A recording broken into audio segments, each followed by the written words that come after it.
education came from, but they lied to you. Stats don't lie, though. How does that feel, by the way? At this time, officials have confirmed only 3 approved survival protocols. Like, comment, subscribe. An extinction level event is now imminent.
Attention.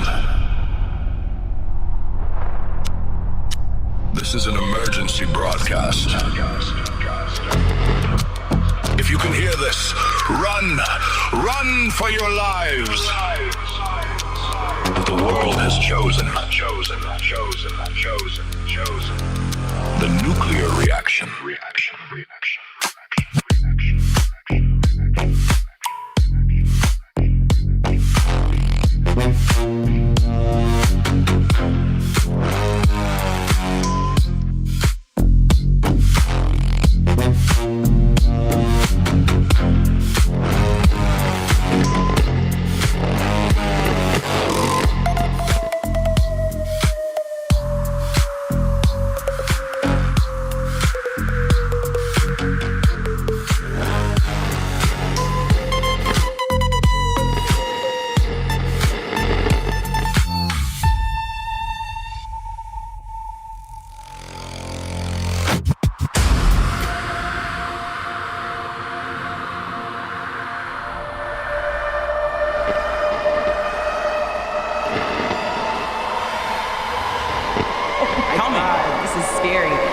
This is the nuclear reaction.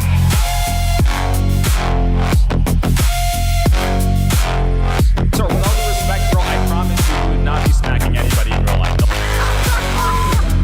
Listen, sir. Anywhere, any place, I would say the same thing I said to you up here. You're an idiot, you're dumb, and you're un-American, you're uneducated, and your IQ is around 50. You're mad at me because I'm smarter than you. You're mad at me because I'm better than you in every single way. You're mad at me because I'm more eloquent than you. That's why you're mad at me. Just admit it. That's why you're really mad at me. All right.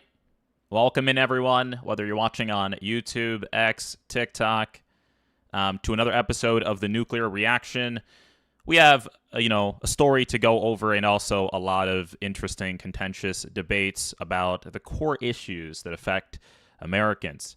And obviously what everyone likes to talk about. So we're going to obviously be talking about the Iran war, going over DEI, leftism, and just general DSA, Mamdani sort of, stuff. So Middle Eastern politics as usual, and just general domestic policy. And we're going to talk about how the Democrats are truly eroding this country. Not even just the establishment Democrats, DSA people like Mamdani.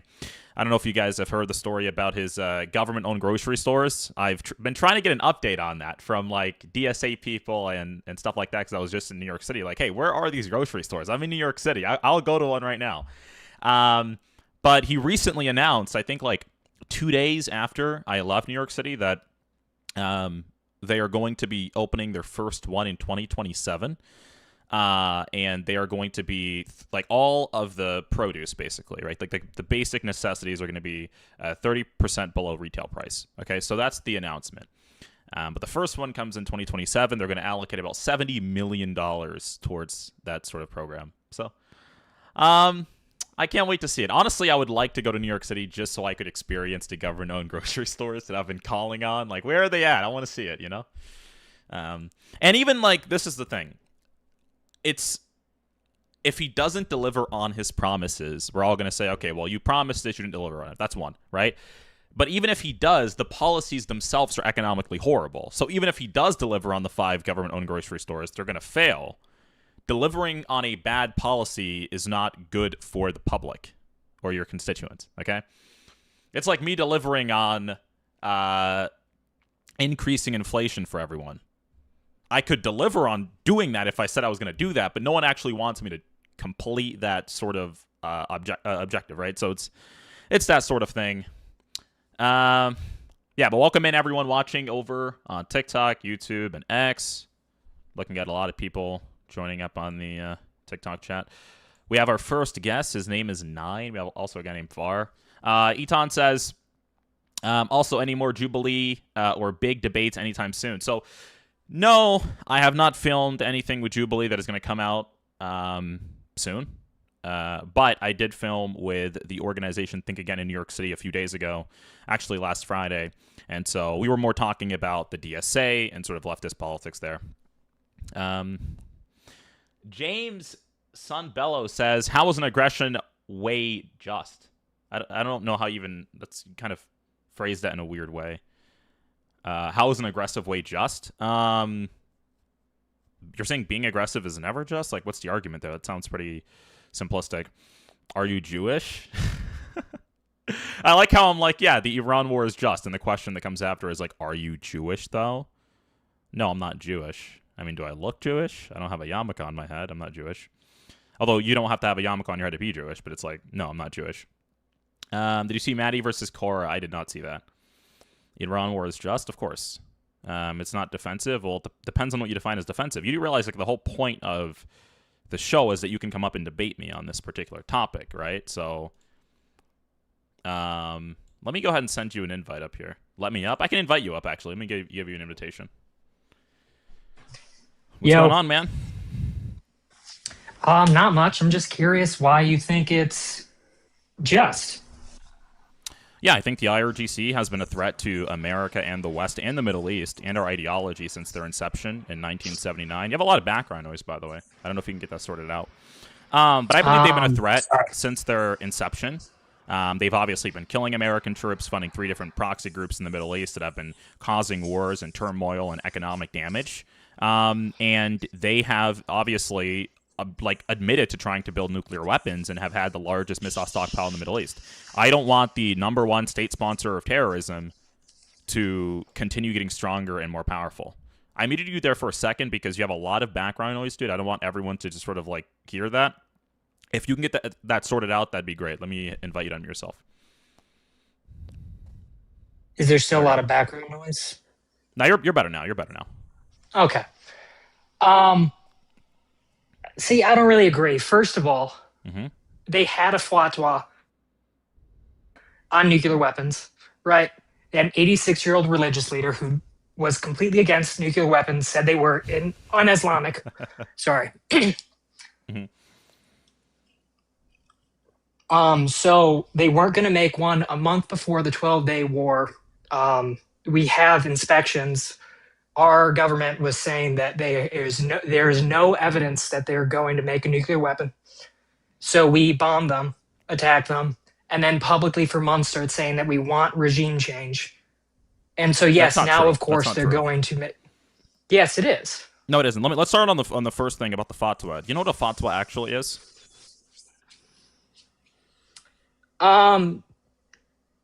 The general idea. I don't know the actual. Yeah, it's a non-legally binding like religious decree, right? So he said that in 2003, sure, but the IAEA said that more than just 2003. Okay, the IAEA, he generally just made a statement that like heavily destructive weapons are obviously just against Islamic principles, right?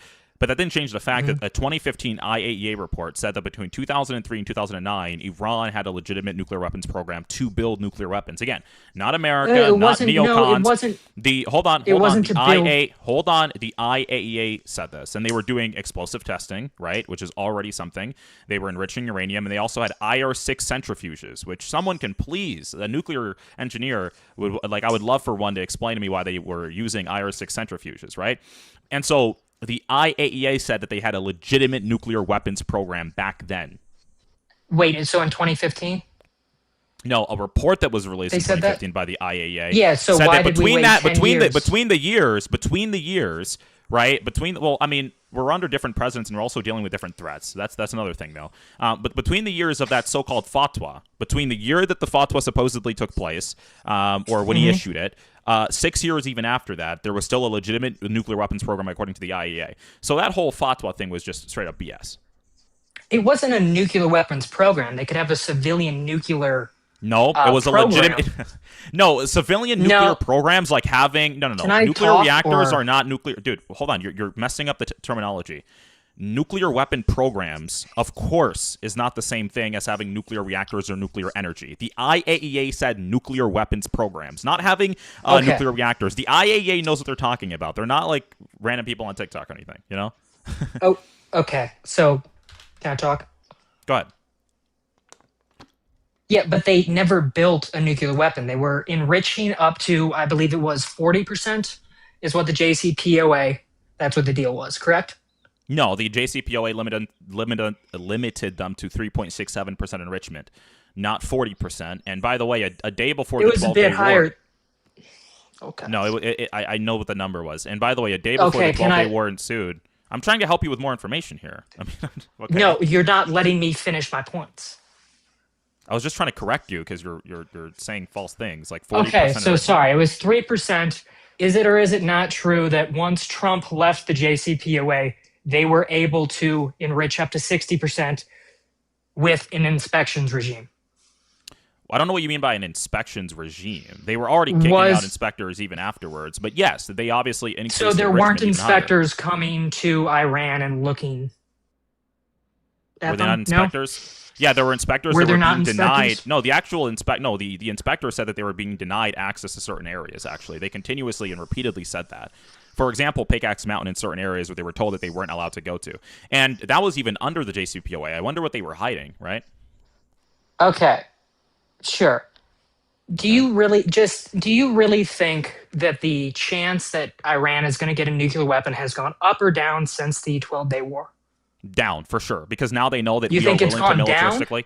Down 100%, because now they know that we are willing and have been militaristically engaging with the IRGC. We have been attacking and destroying their missile capabilities, their Shahed drone production sites, right? We have been targeting IRGC officials, including top nuclear scientists, alongside Israel, and we've been directly hitting nuclear facilities like Natanz, Fordow, and Isfahan. So it's no longer just talking and making these deals that are really not even deals. They're just horrible sort of agreements.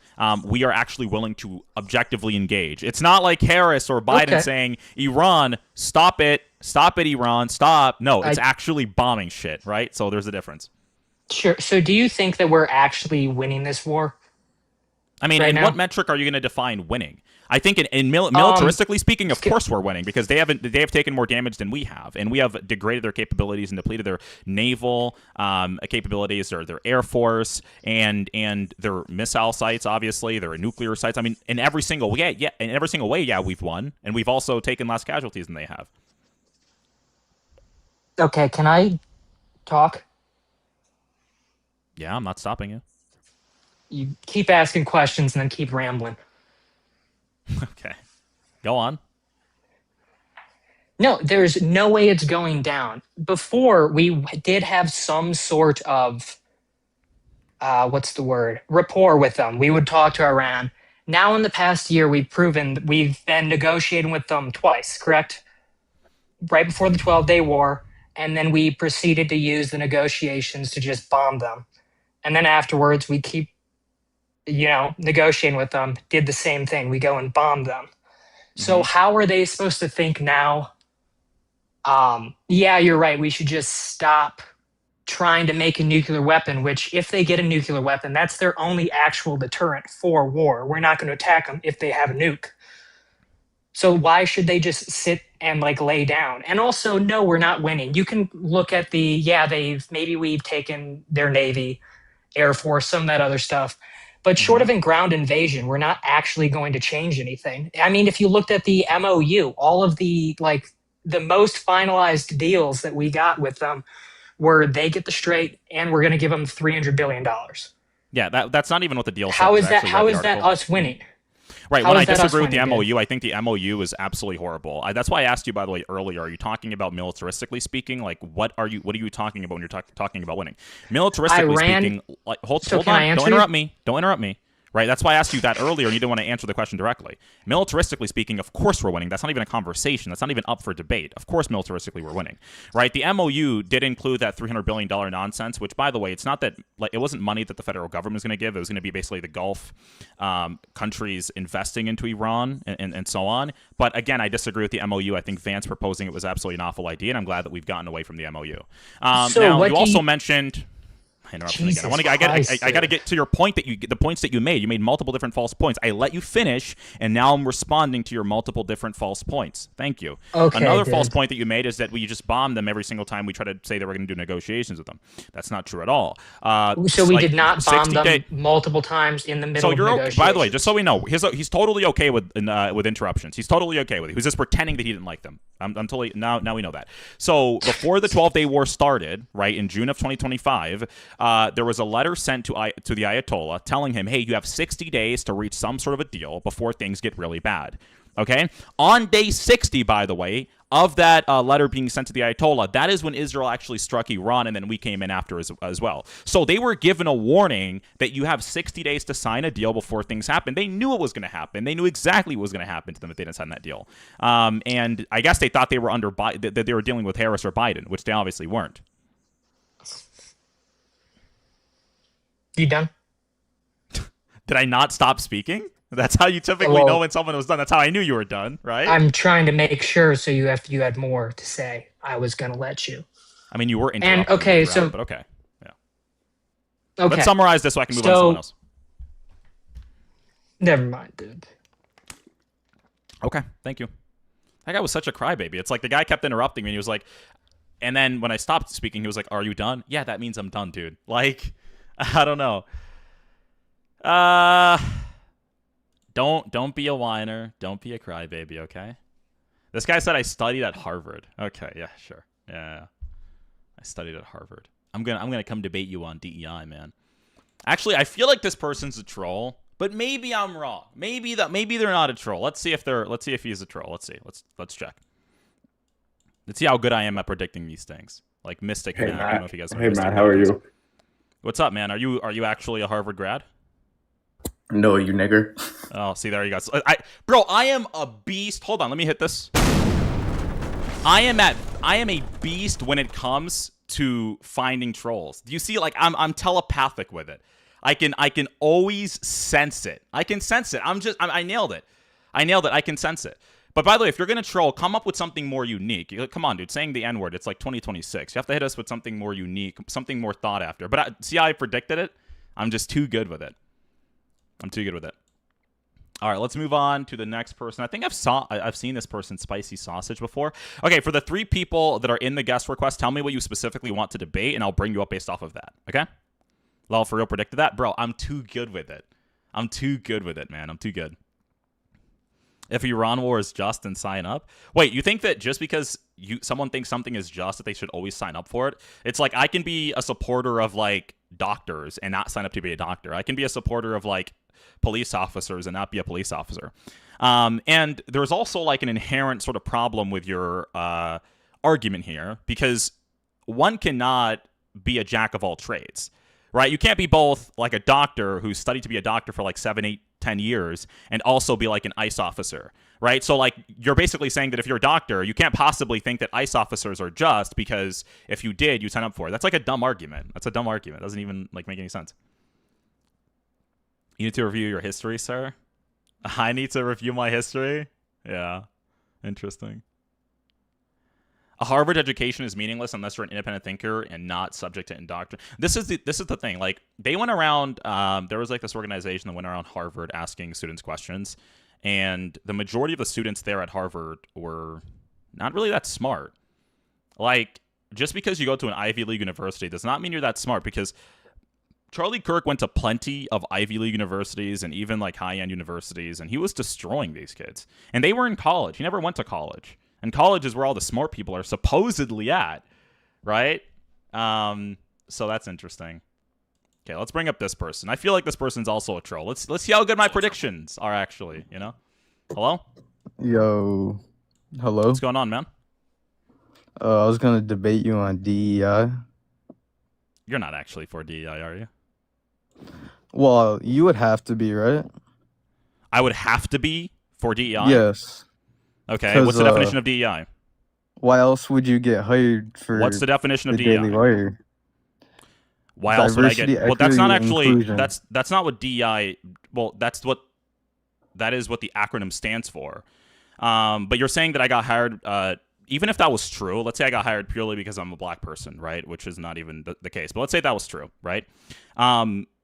That's not what DEI actually is. DEI is in reference to corporations and companies hiring black people to meet racial quotas, right? And to try to do this thing where it's like, well, we don't believe that they have the merit to get in just purely based off of their meritocracy. We are going to hire them because they're a person of color, or because we want to increase our sort of people of color demographics within a set company organization, right? Do you think like the Daily Wire would just hire any black guy, like a black guy off the street? Yeah. Really? You're that smart?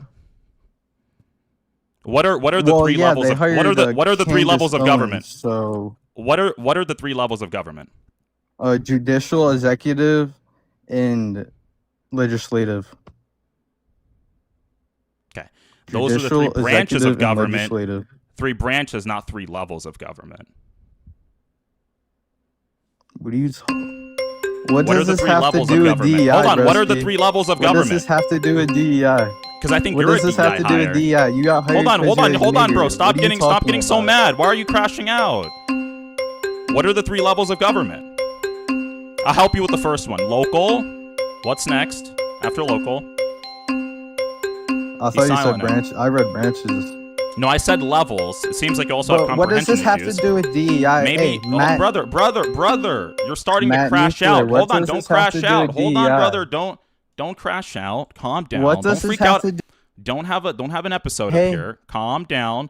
Well, I'm trying to prove that you don't have the merits to even come up here and have a conversation. I think you're also a person that obviously benefited from DEI.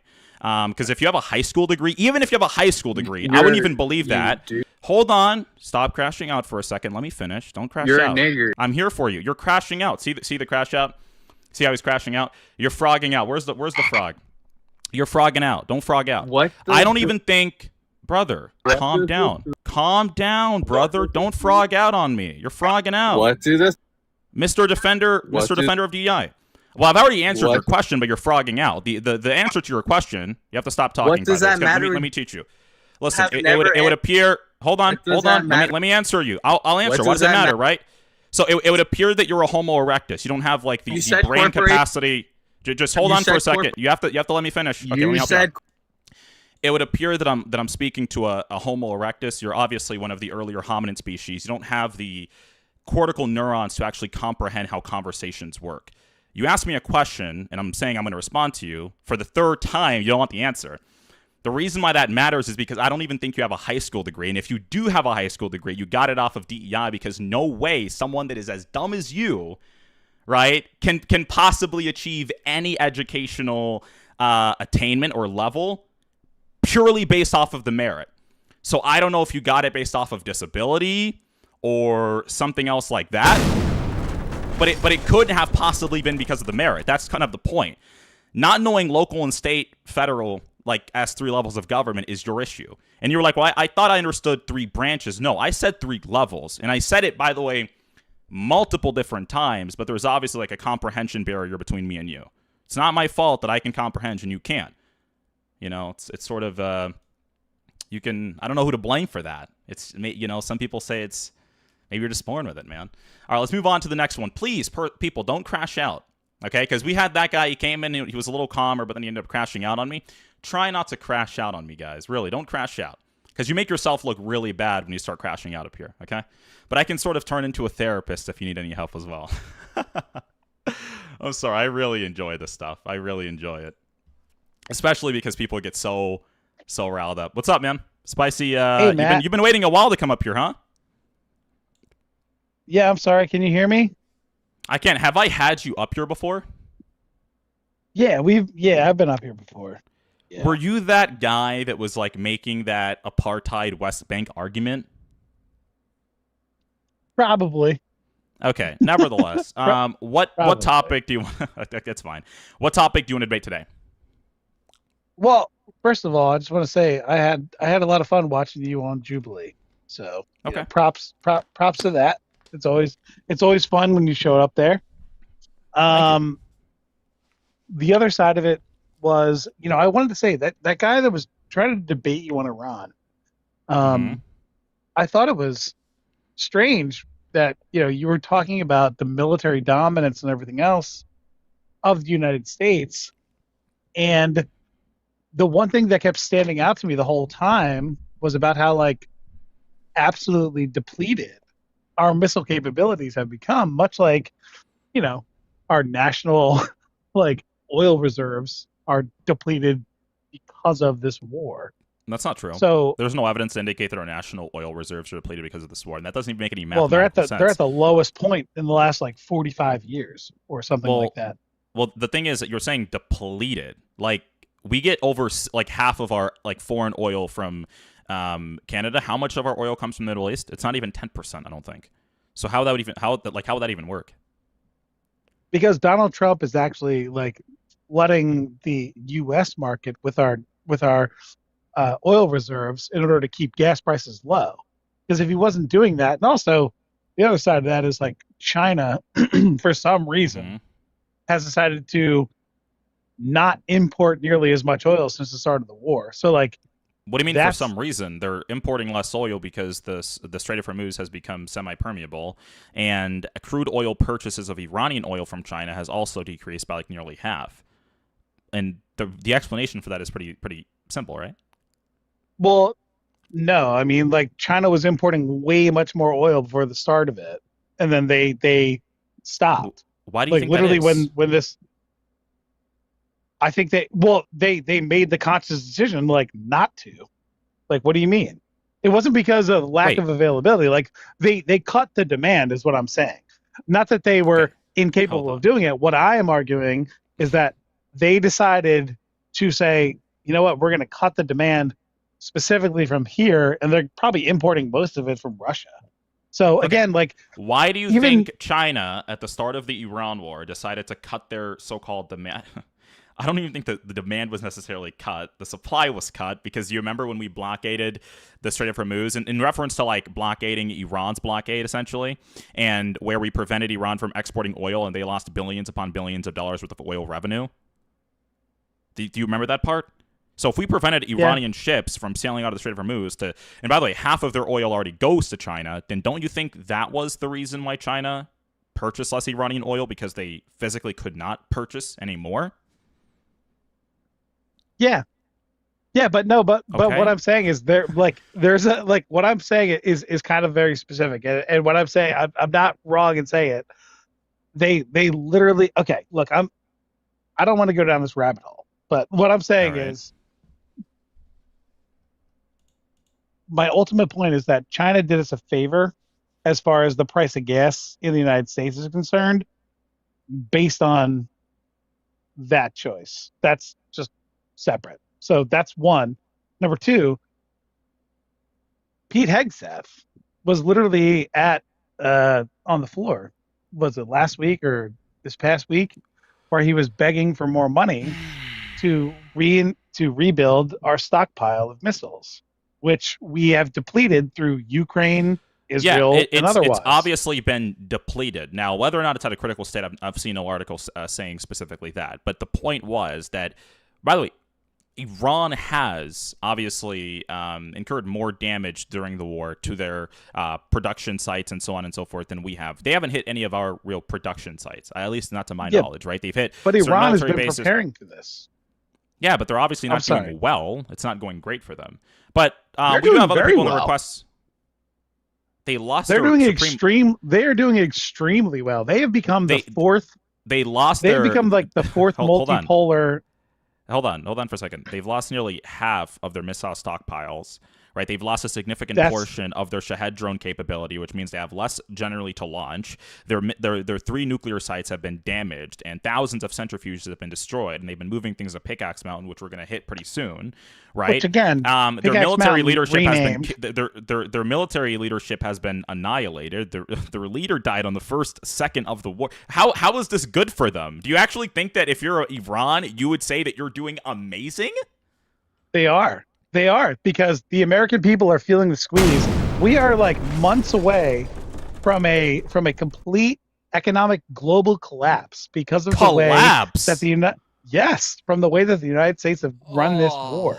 Because Donald Trump obviously is a moron, but then again, Iran has now become one of the most crucial points in a multipolar world. You have what do you mean? United What do you mean States, by crucial point? Russia, China, and now Iran. Okay, what do you mean by crucial point? They've demonstrated obvious control over the Strait of Hormuz. No, and they then haven't. With the Houthis, no, they Yemen, haven't. They don't have any navy. No, hold on. No, they haven't. They don't have any navy. The only thing that they've done to Strait of Hormuz is make it semi-permeable. If they don't have any navy, then why aren't ships flowing the same way that they used to? There used to be hundreds of ships a day. Yeah, because there are missiles. Yeah, really quick. It's a really simple thing, right? You don't have to actually have a active blockade in order to launch missiles at random commercial ships that may or may not have anything to do with the actual war or a particular ideology. And from that alone, you can increase in. Okay. From that alone, you can increase insurance prices, and you can also make people not want to pass through the Strait of Hormuz. You don't actually have to have a blockade. Not to mention naval lines that they put in the Strait of Hormuz as well. Of course. So how many ships on a daily basis now go through the Strait of Hormuz? Less than prior. But that doesn't mean they control it. But not just less than, dramatically less than, to the tune of maybe one third. So how does that impact global marketplace? Yeah, what are you arguing? Who are you arguing against? Because no one here has said that there has been the global market has faced nothing, or that oil prices have not risen, right? Or that certain countries haven't been. What do you think I'm saying? What do you think my argument is? What you're saying is that Iran is losing this war.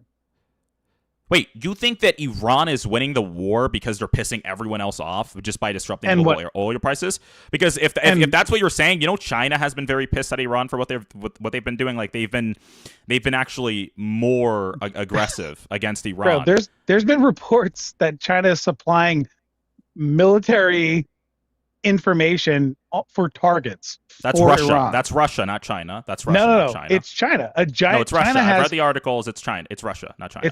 It's okay. No, it's not just Russia. It's China. China has one of the largest satellite equipped ships or whatever they are. They're like the size of an aircraft carrier. They have one or two of those. They are literally supplying Iran with targets. I'm sorry, but just because I've been in prior conversations with you, you always tend to get things wrong. I'm going to just make sure you correct yourself again. Russia has been doing that, right? And I'm pretty sure not too long ago, actually, in the Caspian Sea, Ukraine actually struck Iran as well. So no, they're not doing well. I don't know how. Like, tell me. I want you to really explain this. How is Iran doing quote unquote amazing? Like, if you're saying they're surviving or they're doing better than people expected them to, like, okay, at least that makes more sense. How are they doing amazing? They're doing number one because they've demonstrated to the globe that they have power over the Strait of Hormuz. What, even they with can Donald launch? Trump's, Because they can launch missiles at cruise ships. At commercial ships. Yeah, but you act like that's nothing. You act but like that's not amazing. Wait, okay. Well, let me get this right. Let me get this right. Hold on. Let me get this right. You used to have the largest missile stockpile in the Middle East. You have 3 large nuclear sites. They still have and you hold on for a second. 50% of your missile stockpile is gone. Your Shahed drones are being destroyed, right? Your critical military targets are constantly being attacked. Your air force is being attacked. Your defensive, your air surface-to-air missiles are being destroyed, right? Your nuclear sites are being destroyed. Top IRGC and nuclear scientists are being killed. Your supreme leader gets killed. His son nearly dies. His son is gay, and his son is disfigured. But you're doing amazing. Not to mention, you have no navy, right? Your only real destroyer in the Indian Ocean was destroyed. But you're saying that they're doing amazing? But that's doing amazing. But hold on, let me get this right. They're doing amazing because they can launch a missile at a commercial ship and scare people from moving in and out of the Strait of Hormuz. That is doing amazing. Amazing has an entirely new meaning. I am sorry. Matt, real quick. You have to understand, because again, this goes back. Given all the sanctions to Iran never had a strong navy. They never had a strong air force. The U.S. has been sanctioning them for as long as I've been alive, so at least 30 plus years. No, that's number one. Number two, the fact that Iran has demonstrated that they can stand up to the greatest military power on earth, quote unquote, and hold the line, number one, to the point where Donald Trump and his cronies are breaking and coming to the table, asking. No, actually, it's the other way around. Iran has been trying to beg for peace and come to the table, and Trump has been rejecting it. The only reliable. Do you read every news article opposite or something? Do you think that Donald Trump, every time he comes out and says, "Oh, they're begging us for a deal. They're begging us for a deal"? No, they're not. The reality is, there's other a very reports have been militant generally saying branch that of the they've been asking for a deal. IRGC that never even wanted to agree to the moratorium of understanding because they knew exactly what was going to take place. The MOU was used as a guise for the United States to take a step back, reload, manipulate the oil markets for Donald Trump. Thank God it was. To quell concerns. To quell concerns for all the dumbasses that vote for him. And what's actually happening now is they've demonstrated that. And by the way, the 50% of their missile stock being gone is completely made up. Like that's actually according to some estimates. Some estimates place even higher. Yeah, and most estimates actually suggest that they only got rid of about 20 to 30%, and most of those were old missiles that they built in the 1990s. Yeah, and they that would still be strategically. Yeah. I've read the articles. No article says that. No article says that the 20 to 30. It's 20 to 30%, and of the 20 to 30%, what articles are you missiles. reading? No, where'd you get the? Where'd you getting the? WAPO? No, actually, no. I've been reading Reuters. I've even been reading from the New York Times and what they've been saying. Wait, you think Reuters is like? Wait, you think? Hold on. You think Reuters is equivalent to Fox News in terms of media bias? I think Reuters, the New York Times, Fox News, all of them are pro-war. All of them. Okay, wait. You think the New York Times is? Hey, hold on. You think the New York Times is? The New York Times laundered the same lies that Trump did. What are you talking about? Okay. Famously, that's really interesting. What news article or what publisher is not pro-war? In the United States? Yeah.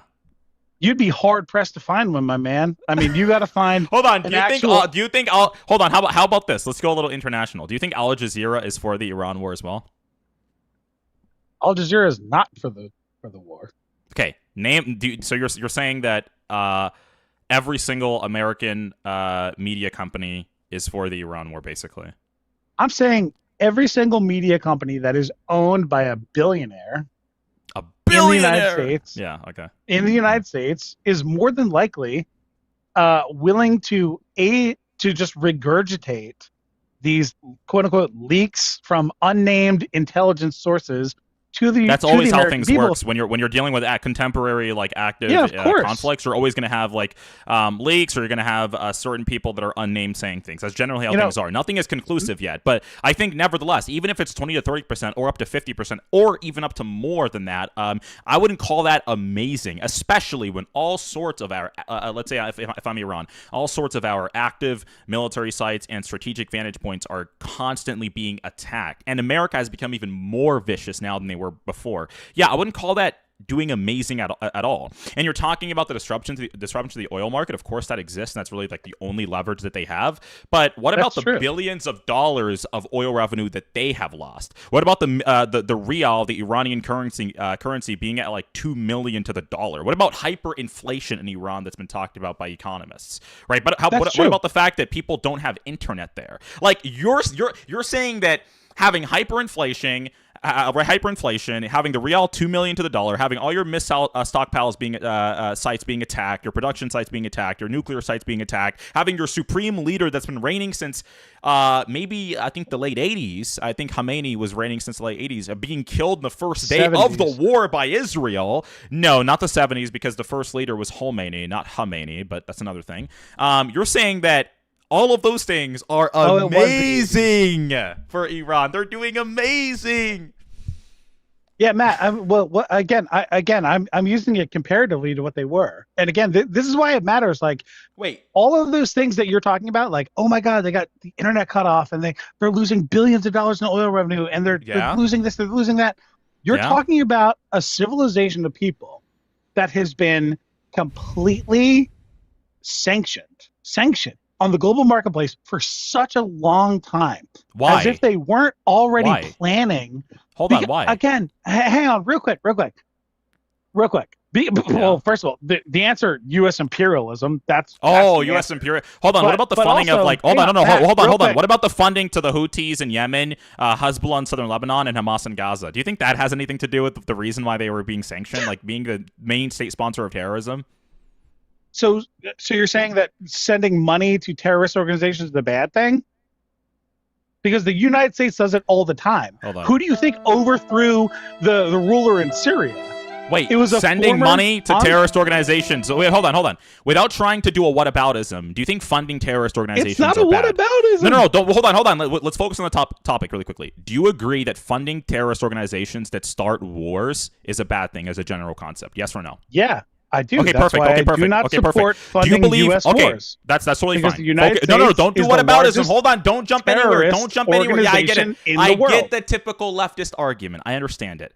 America, imperialism, white supremacy, deconstructing whitenism. I get it. Leftists. We live in 2026 right now. I get it. I get the memo. Okay, I got the memo. Okay, but let's get into the details of this. Don't do whataboutism.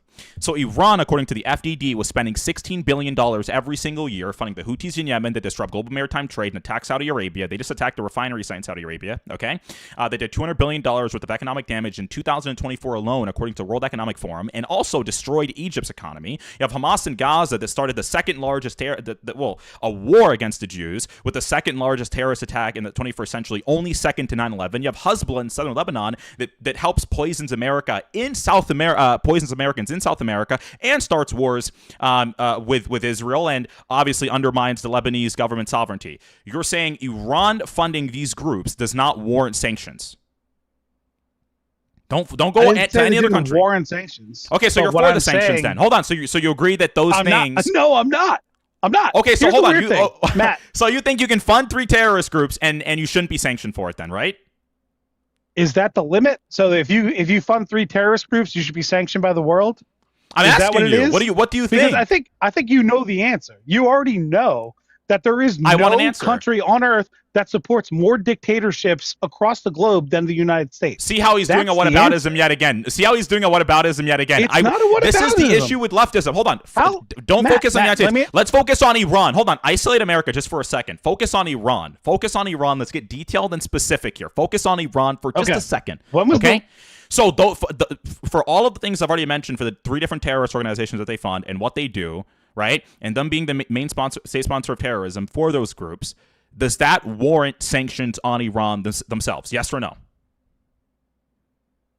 Yes. Okay, perfect. So you're for sanctions on the IRGC and the Iranian, the country of Iran. Thank you. I appreciate that. Sure, but Matt, I mean, again, thank you. like I think it's funny because if you were to make the argument of like why we went into Iran, you'd be like, well, for the last 47 years, they've been doing this X, Y, and Z, and it's kind of like, if that sounds to me kind of like the same argument that people who are for the war in Ukraine, as if the history started in February of 2022, just like people who support Israeli aggression in Gaza, as if it started on October 7th, 2023. You have to I agree. It didn't start on much October of just 2023. I agree. You have to ignore so much. Yeah, we could go back to the 7th century if we talk about their Arabs and but their like we don't want. wars. I don't want to do that. But what I want to do, there were 4 Gaza wars, not just one. We could go back to every single one, and Hamas started every single one of them, actually. But go on. Yeah. Hamas didn't exist for that long. They haven't existed. And again, like the idea that like wait, Hamas didn't exist for the 4 Gaza wars that happened. What are you talking about? No. I'm saying Hamas, like they barely even like got elected. Like it was something like 44% of the voters actually elected Hamas. They won a plurality of the vote, not the majority. That was the last 2006. And that was the last time that Israel allowed them to even have a vote. That's not true. That's not true. It is true. No. The Palestinian. The PLO. Hold on. Let me correct you. The PLO can hold elections any day they want. For example, the current leader of the PLO has actually been rejecting elections because he knows he will lose, and because he knows the majority of people in the West Bank support Hamas over the PA. Right, and so they can hold elections. They just don't want to. Israel's not telling them, you can't hold elections, you can't hold elections. No. Do you think that Hamas, which runs a dictatorial regime that is not very democratic, that is an Islamic terrorist organization, wants to just hold elections? No. Elections were held by the Palestinian Legislative Elections, or Council, by the way, in 2006, and it was internationally monitored. And that's why they were willing to do it, because they knew how popular they were. But they're not going to run elections and lose now. They don't have to. They hold power. They don't need to do it. Right? Yeah. Do you think, hang on, real quick. You understand that like Hamas was the locally elected government in Palestine. They were picking up trash. They were running schools. They were doing everything. Yeah, they were. I agree. They were running. I agree. They were running. They were running. I agree. They were running the local government. I agree. They were running schools, which is why. And we're talking about a society who was elected infrastructure in 2005 when 2006. Israel again they were occupying these people. They absolutely were. They even bragged about how, we pulled our troops out in 2005. Like that's when Hamas was elected. Not only that, that's number one. True. Number two. Hold on. Yes, Why do you keep? This is the thing. Listen, I can respect someone that comes up here and can acknowledge the fact that they're not super knowledgeable on the topic, and they can say, okay, like, I think this may be true. You can tell me what you think or what your evidence is for anything that's the opposite. You're out here with confidence, and you're, like, pompously saying these things like you know what you're talking about. That's just false, okay? The 2005 disengagement, pulling troops that you're talking about, happened in 2005 under Ariel Sharon, right, under the Likud party, the same party Netanyahu was a part of. 21 settlements were destroyed, 17 in southern Gaza, 4 in northern Gaza. 8,500 Jews were kicked out from the Gaza Strip and were relocated to Israel proper, okay? And bodies of Jews that were buried in Gaza were exhumed from Gaza and reburied in Israel. And greenhouse gases and all sorts of equipment were left in the Gaza Strip for the Gazan people to decide what they want to do with their future. In 2006, the Palestinian Legislative Council announces the Palestinian legislative elections, and Hamas wins the plurality but not the majority of the vote. And since then, Hamas subsequently starts 4 different Gaza wars. You have Operation Cast Lead in 2008 to 2009, and then you have Operation Protective Edge and Operation Pillar of the Fence. Not to mention, obviously, the most recent Gaza war, which has been like basically ongoing somewhat since October 7th. But each and every single one of those wars were started by Hamas and the PIJ, even after Israel already pulled over, which, by the way, is an argument for why I don't think Israel should ever withdraw from the West Bank. Because the argument that is typically given is that, well, the reason why they're doing terrorist attacks, or the reason why they're terrorists, and the reason why they keep shooting things is because you won't pull out of so-called occupied areas. Okay, well, Gaza was sort of the test, right? Pulled out of Gaza, and they still decided to launch 4 different wars that they lost, by the way. So, no, Israel shouldn't pull out of the West Bank, and the wars were started by Hamas, even after taking control of Gaza and being allowed to do whatever they want with it, and having Qatari and Iranian money, right? Matt, you know what's funny? Real quick. Mm-hmm. All of those things that you described, which, by the way, you left out the Great Right of Return in 2018 for some reason, but all those things that you described, you're describing a group of people who, by all accounts of the international community, are being occupied. And according to international law, they have a right to resist their occupier. And the funny thing is, the framing of all the bullshit that you hear on mainstream media, Fox News, whatever, they always come back to this weird talking point where they say, does Israel have a right to defend themselves? Do they have a right to self-defense? Does Israel have a right to self-defense? According to international law, as the occupying force, no, you do not. Who actually has the right to defend themselves is Hamas.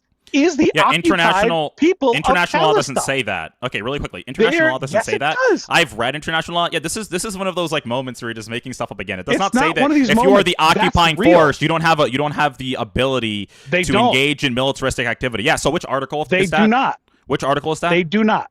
Which article? Which article? Hang on, let me find it. I'll find it for you. Exactly, because you're making that up. Hold on, but let me respond to you really quickly. I want to ask you. I want to get philosophical with you and ask you a quick question about occupation, because I think that's pretty interesting that you mentioned occupation.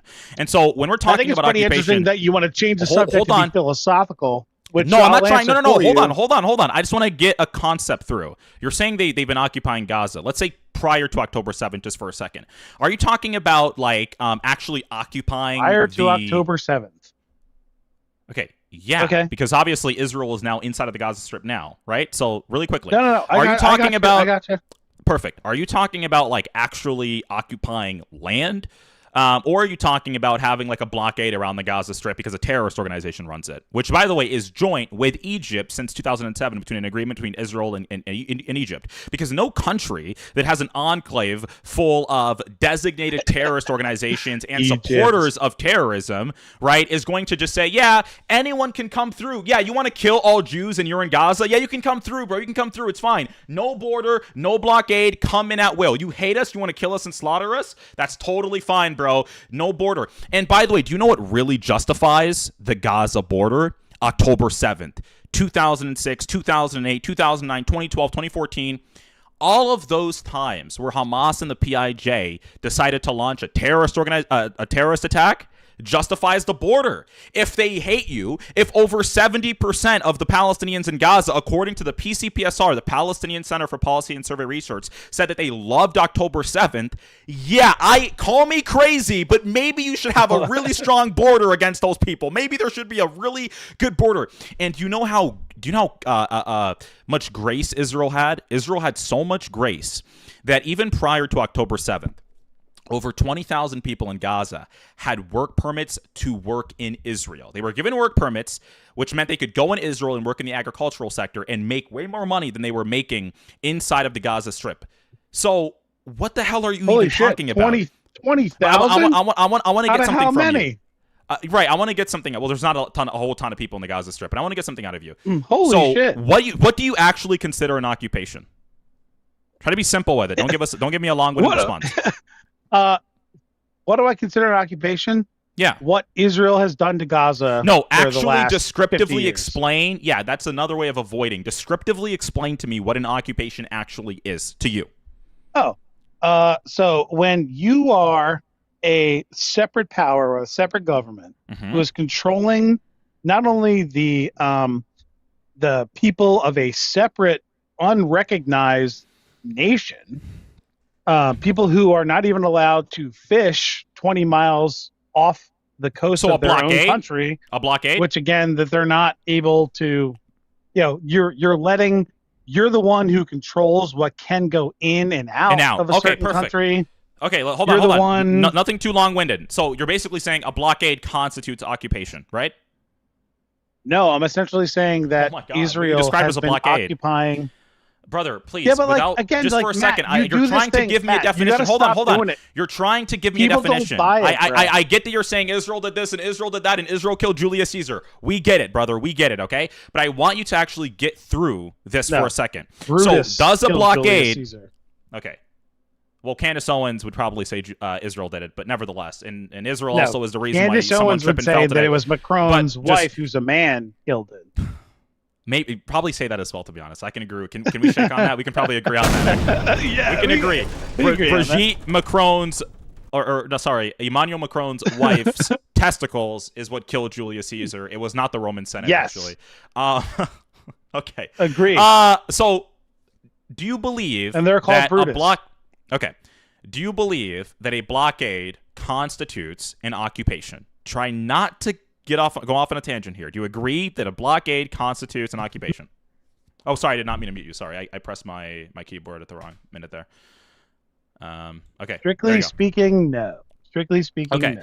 So, do you agree that, generally speaking, throughout Gaza's history, right, ever since Israel pulled out, they weren't physically occupying the land area of Gaza. They had a blockade, meaning they had a security perimeter around the Gaza Strip, and they would try to control what comes in and out because there was a designated terrorist organization controlling the Gaza Strip that was not recognized really by any power, right, including Egypt. This is why in 2007, Israel and Egypt came together to make an agreement to have a blockade over Gaza to prevent certain weapons from being smuggled into the Gaza Strip, and obviously for security purposes, like not having October 7th or 2014 or 2012 happen to you, or not to have cross-border tunnels being built or rockets being fired at you, right? So do you agree, right, that Israel didn't have land area control over the Gaza Strip, but they had a border and they tried to dictate what went in and out? Do you agree that was the case? I mean, man, Matt, okay. To that very specific question, number one, you keep invoking Egypt as if they're like a neutral party and they're not completely backed by the United States, who have been propping up dictators in Egypt for God, there is so long. Again. Oh, he's doing it again. It's not a tangent. Matt, like context matters. Context I'm not saying matters. context doesn't matter. I just want all I'm asking you for, brother, is for like very specific. Brother, I know. All I'm asking you for is a definition of something so we can get through something. That's all I'm asking you for. So do you agree, right? Sure, I'll agree with your definition. Okay, so a blockade. So a blockade does not necessarily mean or an occupation does not necessarily mean. It's not occupation. Great. Wait. What's the other part that I have to agree to? Matt, I find it disingenuous when you try to break down these minuscule definitions and you're incapable of somehow trying to argue the reality of occupation. Okay. I feel like you need to do this. Okay, and also, let's try by the again. way, Let's try again. It's a We bad need look. to get a definition here. Don't do that. It's a bad look for it's a bad look for me. Trust me. Sure, I know. Okay. It is. Do we agree? Yeah, sure. Do you agree that an occupation, or do you believe that an occupation could not necessarily just be control over a land area, but also having a border and dictating what comes in and out of a country? So having a border with a country and also having a blockade on said country or enclave. Do you believe that constitutes as a blockade? Yes. Or occupation, sorry. Occupation. Okay. So were we occupying Iran? Would you say we were occupying Iran, right, when we had a blockade over their oil exports and tried to limit what went in and out of Iran? Yes, I would. Wait, but you would say we occupied Iran? We are literally, I mean, occupation is part of imperialism, sanctions or otherwise. That has nothing. I never asked you whether or not occupation was part of imperialism. Matt, okay, I feel like you're trying to boil down to occupation. Iran is 1.65 million square kilometers. Would you say that we were occupying Iran when What's the population of Iran? About 95 million, okay? Would you say that's right. Right. Would you say that we were occupying Iran when we imposed a blockade on Iranian exports? I mean, no, okay, not perfect. really. So having a blockade or having a border, does not constitute occupation the same way that Israel having a border against the Gaza Strip, which is the most common sense thing you could possibly do when they all want to kill you, and also having a blockade because a terrorist organization controls it, so you want to dictate what goes in and out of that terrorist hub. That is not an occupation. It's called having a border and dictating what goes in and out of a terrorist enclave. I want to know. Name the country. Matt, hold on. I want to know. You're not debating me. You're debating scholars who I am regurgitating on this panel. I am regurgitating the knowledge of scholars who have observed this occupation, observed this apartheid, who have been against the South African apartheid, who see what apartheid is, understand what apartheid is, has been and seen what takes place in Gaza, in the occupied territories by the Israelis, and now you're trying to get me off topic by bringing up what is a blockade, what is a occupation by definition. These are basic questions. I gotta say, as a conservative who tries to make these arguments, nobody's buying it, bro. I think smart people. I think. By the way, I'm just looking at the chat right now. I can barely see the YouTube chat right now. By the way, thanks to everyone who's watching YouTube as well. I'm looking at the TikTok chat. It's a little bit closer to me, and my eyesight's really bad. I got to see the eye doctor, but I'm gonna. Oh, this is on YouTube too. Yeah, it's on YouTube as well. X. But people don't buy what you're saying right now. People, I'm looking at the TikTok chat just from what I can see. Jonathan says, I'm buying it. Don't mess with Zohan says, I'm buying it. This other guy says, new fan, new follower. Dude, yeah, people understand logic and arguments and actual definitions. And this guy just called you a left. Yeah, but your logic is based on So this is what you're not understanding. Hold on. This is what you're not understanding, dude. People can understand logic and factual arguments. You're so upset that I'm asking you for a basic definition. It's a definition so we can understand what actually constitutes this thing that you're saying is this particular thing. But let me mention this because I'm a person of color. Hold on, brother. Hold on. Because I'm a person of color and because I'm supposedly oppressed and because of all those things, I can tell you what apartheid is, okay? So let me make it very clear. Yeah. It's not apartheid at all. Having a border, let's try something a little different, guys, right? Let's try something a little different and unique. Let's say that it's October 1st, 2023, okay? 7 days before October 7th commences. What if you were Israel, what would you do specifically in reference to Gaza? Specifically in reference to Gaza to not make it an apartheid or an occupation. What would you immediately do if you were Israel? October 1st, 2023. Go. You would probably apologize for the 500 children that had already been killed in the West Bank that year. That's what you should probably do. I just said Gaza, dude. Why are you laughing? Yeah, but but again, it's the same government that is enabling these things. What are you talking about? I'm sorry, am I wrong? Hey, I'm sorry, I know dude. what I would do I'm not even trying to be rude. I genuinely feel like you're having tracking issues, man. What was my question? Matt, hold on. What was my question? Your question was, if you were the Israeli government and you wanted to prevent a terrorist attack, and it's October 1st. No. 2023. No. Okay. What was your question? Okay. Please try listening. Okay? All right. If you were Israel. Look, to be fair, I have attention deficit issues, but I'm giving my best to you right now, Matt. Go ahead. Let's try again. Okay. Let's go. If you were Israel. I'm ready. And perfect. If you were Israel and it was October 1st, 2023. Okay? By the way, sorry to unmute you. Okay? I did not mean to mute you. I just pressed my keyboard thing again. My space bar. Okay. And you wanted to end the occupation and the apartheid so-called happening in Gaza. What would you immediately do? What actions would you immediately take? Forget about the West Bank. Forget about anything else that would make you change the topic. What would you immediately do if you were Israel October 1st to end the occupation and end the so-called apartheid?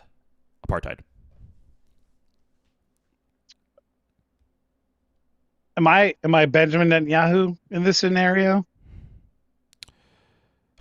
Who am I in this scenario? Let's say you're you. Let's say you're you and you're the Prime Minister of Israel. Let's go.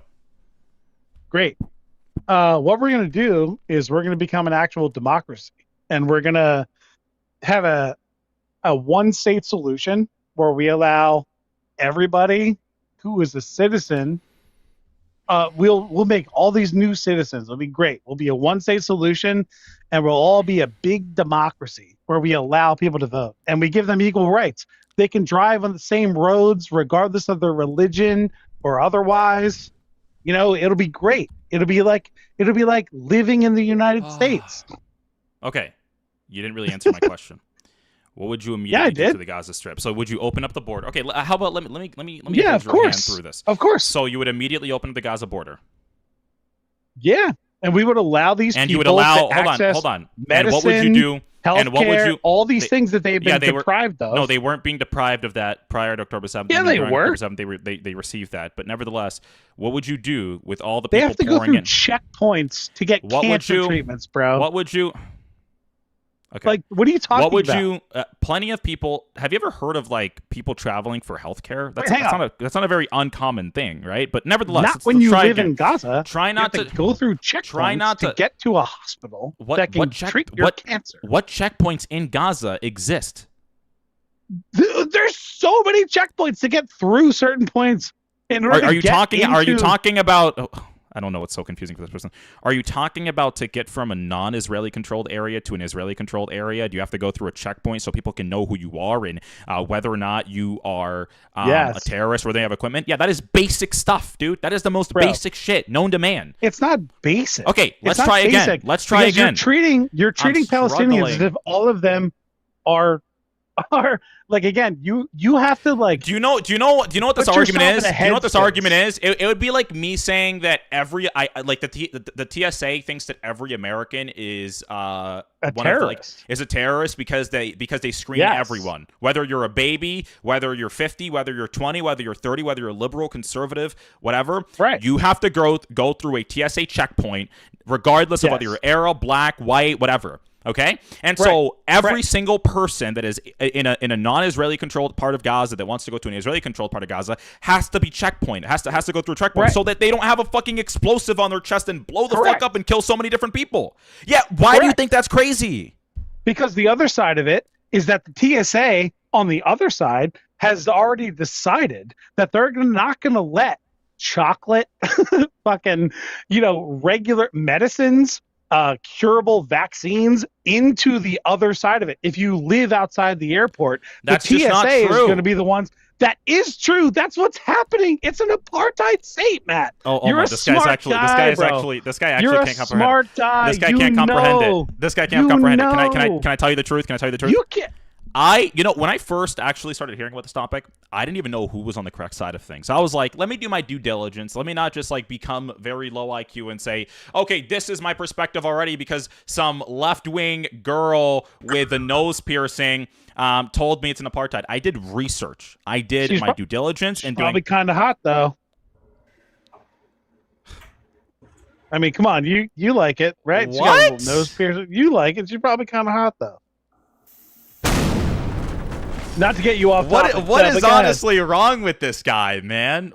And by the way, I don't think that's true. I don't think that left-wing women are at all really attractive. But okay, that's beside. I mean, I was just in New York City. Trust me, I saw it. They're not really attractive at all. You mean the fat? You mean the fat ones with bad skin and a nose pierce and short, chopped-up hair that's blue and purple? Yeah. Yeah, they're so attractive. Oh my God, dude. I'll stick with my conservative-looking wife, who's gorgeous, as opposed to those pigs. Yeah, who can barely walk from point A to point B if it's more than 10 feet away because they're so fat. Fat justice. Don't body shame. Hate the World Cup. It's okay to be fat. Fat is 3X. good. Fat hey, is let's beautiful. go. Let's go. Yeah, when you go to the store to buy some clothes, make sure you get that 3X or whatever the hell it is. And that is beautiful. Rizzo is as beautiful as Beyonce. Hammer. Rizzo don't say is as fat. beautiful as Beyonce. Don't say fat. Say plus size because we have to be inclusive. No, don't forget that. Plus size. How about Zoftig? That's Yiddish. Matt, hang on, real quick, Matt. I'm very curious. What is your YouTube channel? Because I like the nuclear reaction. So if you want to go back and rewind and watch the absolute. I don't even know what to describe this as. You can go on the nuclear. And by the way, for anyone watching who's not on YouTube, if you want to rewatch the stream or anything like that, you can go over on the Nuclear Reaction YouTube channel, which is where you can watch the streams and stuff like that. And there's also a really cool intro that plays at the beginning of the streams as well. We're going to also get an outro, so be ready for that. So yeah, the Nuclear Reaction over on YouTube. But yeah, dude. I just want to know. I think you're a really great debater. I love having, I'm really glad that you spent time with me, and I love watching you on Jubilee, by the way. So you want to go to my YouTube channel? It's called Apartheid Against Stupidity. Look it up. Oh, okay. Yeah. I don't know. You might get blocked. Okay. Let me ask you, dude. You said something that's totally false, and I think we've already had an entire. I don't even think I want to do that conversation again with you.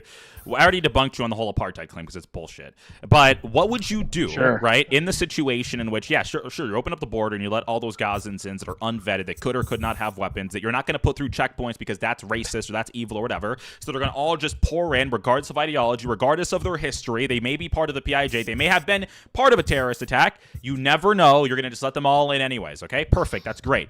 What do you do with the PIJ, Hamas, the PFLP, the Lions Den, the Mujahideen brigades, and all of those different terrorist organizations within Gaza? They're like, hey, we want to kill you. We want to shoot you and kill you. We're not going to stop. We're not going to be peaceful. We're not going to even be integrated into your state because your state would be the state of the infidels. It would not be under an Islamic regime, right? And it would not be an Islamic state. So we're not going to integrate. So what do you do with all of those terrorist organizations that are like, hey, we're ready to fight right now. We're launching rockets. Let's go. What do you do then?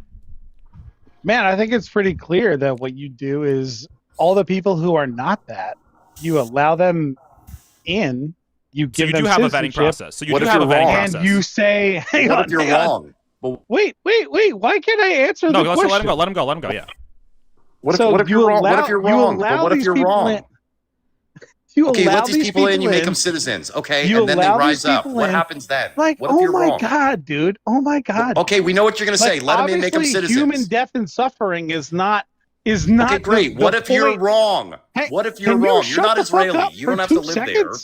Like, bro, like I've been. Let me ask the question, and then you can expand. Let me ask the question, then you can expand. Oh my God! What if you're wrong? I was already asked the question. I'm trying to answer. No. You said let them in, become citizens. Okay, great. They're citizens. What if you're wrong and they rise up and start killing people? What then? What if they trick the vetters? What if they What if they fooled the vetters? Oh, we're ready for peace. We want to live nice. Oh, oops, gotcha, Takia. What happens if you're wrong? What happens if you're wrong? Do you suffer the consequences for being wrong, or do the Israelis suffer the consequences? Okay, so to answer Matt's question, what I would do is I would naturalize all those citizens, and what I would say is that, hey, now that we're all part of one state, we can all vote. Wait, what do you do with the? Wait, you didn't answer my question. My question included the like nearly a dozen terrorist organizations. Yes, actively in Gaza. Crazy, launching rockets, want to kill you. What do you do with those? America, and what do you do with those organizations, dude? Like, be serious and answer the question for once. Including the people in the organization. The same thing that you do with the crazy organizations that exist in the United States. What do you mean? Oh my God! So you want them to let in Hamas then? Hamas exists. It already exists, just like Israel. Okay, exists. Great. It doesn't exist in Israel, though. So you want to bring it into Israel. Yeah, but no. Oh, my God. You act like they're going to, come over the border and try to, You mean like October 7th? They've already done that. Are you October 7th? You mean like October 7th? Dude, brother. They used powered paragliders to enter Israel. They use bulldozers to destroy blockade infrastructure or for example, fence infrastructure and border infrastructure. And they slaughtered 1,200 people.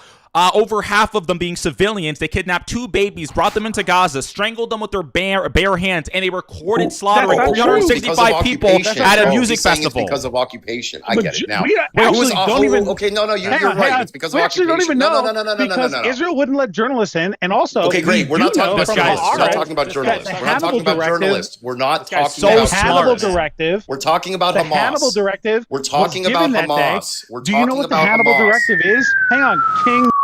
No. We're talking about Hamas. Let's stick to Hamas. No, let's stick to Hamas. We'll stick to Hamas, okay? They did October 7th because of oppression. Now answer me this. Where does Hamas come from? What are they an offshoot of? What organization do they come from?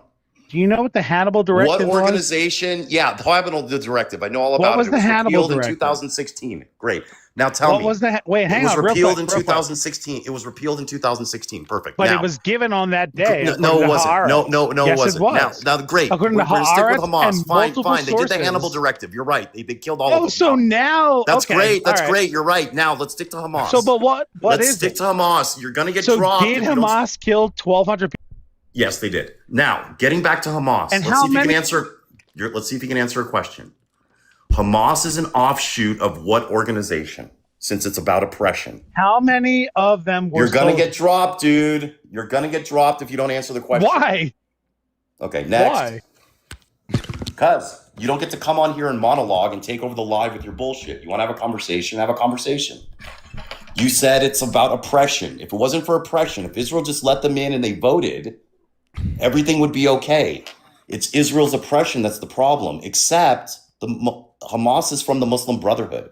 The Muslim Brotherhood predates Israel by decades. The Muslim Brotherhood's goal isn't to take over Israel alone. It's to take over the world and to do so by force if necessary.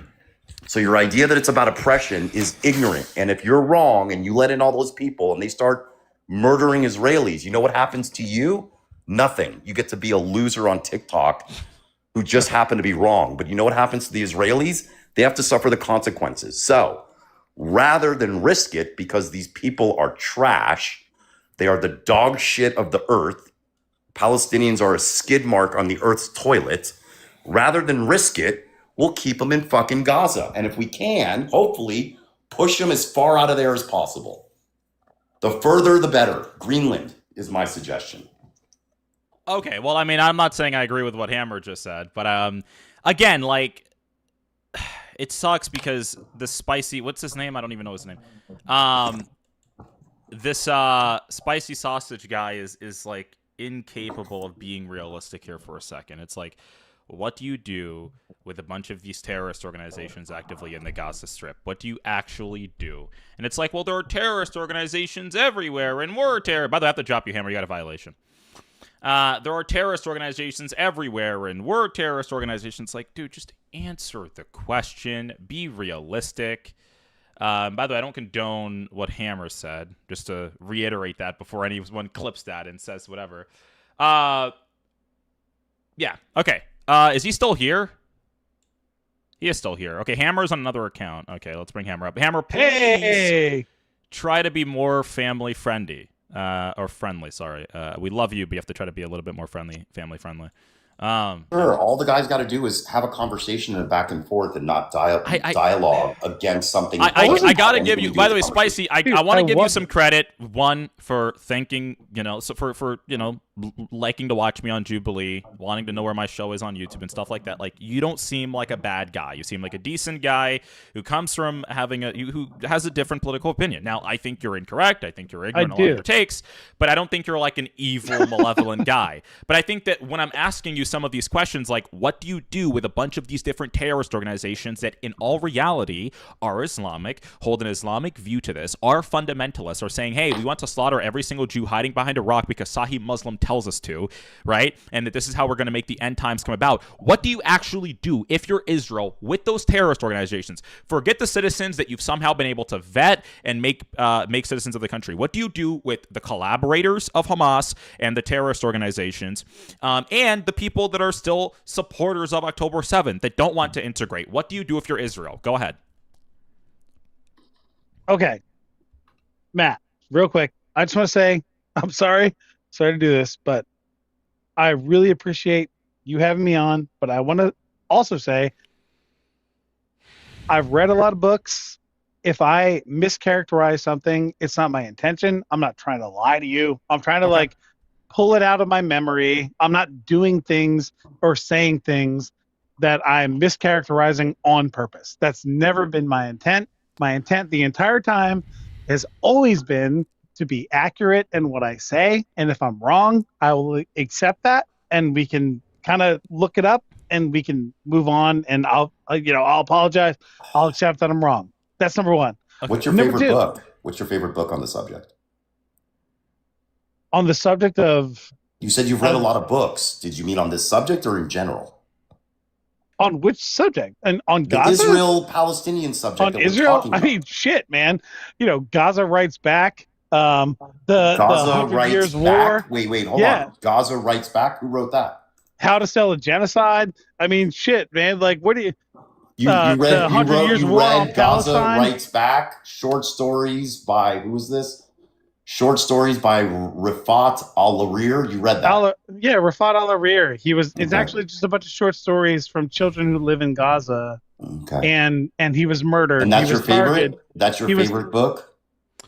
He was targeted by the IDF. You're not Okay. doing yourself any favors, bro. Okay. Like, I don't know what. Like, Spicy. like, I appreciate you coming up. 100 Years We're War gonna on move on. Palestine by Rashid Okay. Khalidi. Like, Yeah, what do yeah, you want? Okay, hold on. We're gonna move on to another guest. Thank you Like- for coming up, Spicy. I appreciate your praises, but it's a little too much with the fact that you're just not able to actually answer the questions. Okay, but thank you for coming up, man. Appreciate you for being mostly respectful, although wrong. Favorite Appreciate book it. is a book of short stories by kids that probably didn't write them themselves, that Hamas probably wrote them, or their parents or the adults probably wrote them. Let's be honest here. You've got an average IQ in Gaza of 67.9. There's not a lot of writing going on. Okay, let's. Am I wrong? Is the average Let's IQ move in on. Gaza not 67.9? I think from the study that I saw, that's what it said. So yeah, I think. Do you that, think that's people what it that is. have a 67.9 IQ are doing a lot of short story writing? Who knows, man? Maybe for money. What's up, man? What do you have for us, new guest? How's it going? What's going on? Which topic would you like to debate? Um, You've been waiting in the request for a bit, so I'm hoping you're not a troll. That'd be disappointing. I want to talk about why you're picking these topics. That's the topic I want to debate. Let's debate the topics and why. You want to debate? Wait, that's not even. How is that a debate? That's not a debate. That's you just being curious How on isn't why you pick the that? topics. I'm saying let's debate the reason for the topics. Okay, yeah. So I've been having topics similar to this for like over a year and a half. And the reason why is because I've done research on these topics and I find them very interesting. I think foreign policy, leftism, things in reference to DEI and racial politics in America is something that I'm actually passionate about. You know, I like having polemical conversations. I'm a polemicist. And so I think that these are pretty like interesting, endearing topics to debate people about. That's why I have the topics that I do. Nice. So let's talk about, do you remember, well, you may remember, but both of us weren't alive the last time these topics were really made mainstream in society's public discourse. The last time these types of topics came up were like World War I, World War II. DEI came up in World War One. It was to cause a strife. DEI was a thing in World War in One. Germany. DEI was a pretty thing in much, World War yeah. One. Like maybe it was a different thing then, but it was more along the lines of like purity. Now they're reframing it. It's actually what they do. They change the names. It's semantics. They play games. You know, in the word World War games. One, we had And segregation. they change the right? names of their organizations. They change the names of their organizations and the psyops every time they need to fleece an empire. Hello, Dio. I don't listen we had to segregation. registered sex offenders, brother. King, Well, whatever we your name had- is, we you're had- a registered we had- sex offender. Great. We had. You're a we registered had- sex offender. Shut up, bro. Don't talk to me. Okay, whatever you say. Don't talk to me. You whatever you say. Wait, do you guys Whatever know you each say. other? You're a registered sex I have offender. no idea who Shut this up. is. I have no idea who this is. Yeah, he's a registered sex offender. He's a Sure. registered Whatever you sex say. offender. What Whatever the hell you is say. even going on? Whatever you He's say. a registered Whatever you sex say. offender. Whatever you say. Whatever you Yeah. say. You don't think I Whatever you remember you, Hammer? You Yeah, don't I don't know who remember the me, fuck you are, what you're talking about, but there's obviously something mentally wrong with you. You're lucky I don't know your name, or you would have had a lawsuit in your fucking inbox and of tomorrow. course he's just like outside. He kind of gives me those vibes of like a guy that is sort of obviously cuckoo. You know, one of those like crazy like homeless guys that are cuckoo that know how everything really works and knows about the deep state and knows about the international corporations that are behind really everything. He seems like one of those guys. You know, those crazy sort of older Who go to sleep homeless at guys. night wrapped in tinfoil so they can keep the aliens and the fucking secret agents away from them. Those kind of people. Yeah, those kind of people. Tinfoil hat type of people. And By the it's way, crazy, who knew there was DEI during World War I? During segregation and Jim Crow, all that DEI. Yeah, that's when DEI existed. Surely. Oh my goodness. Yeah. It's funny how so many people. That's how we got Martin Luther King. DEI. Of course. It's funny how so many people know you and you don't even know who they are. They're like, I just came up here and he's like, Hammer, I know who you are. It's like, who even is he? No, what happened was, I'll tell you the story. What happened was I was embarrassing that entire Arab, Palestinian, Muslim community so badly pre 10/7 that one of those scumbags over there started a rumor that I was a registered sex offender and I'd been arrested. Now, they couldn't make up the story correctly. And I've asked them multiple times to show it on live, because if I'm registered, public information, wouldn't be doxing. Go ahead and show it.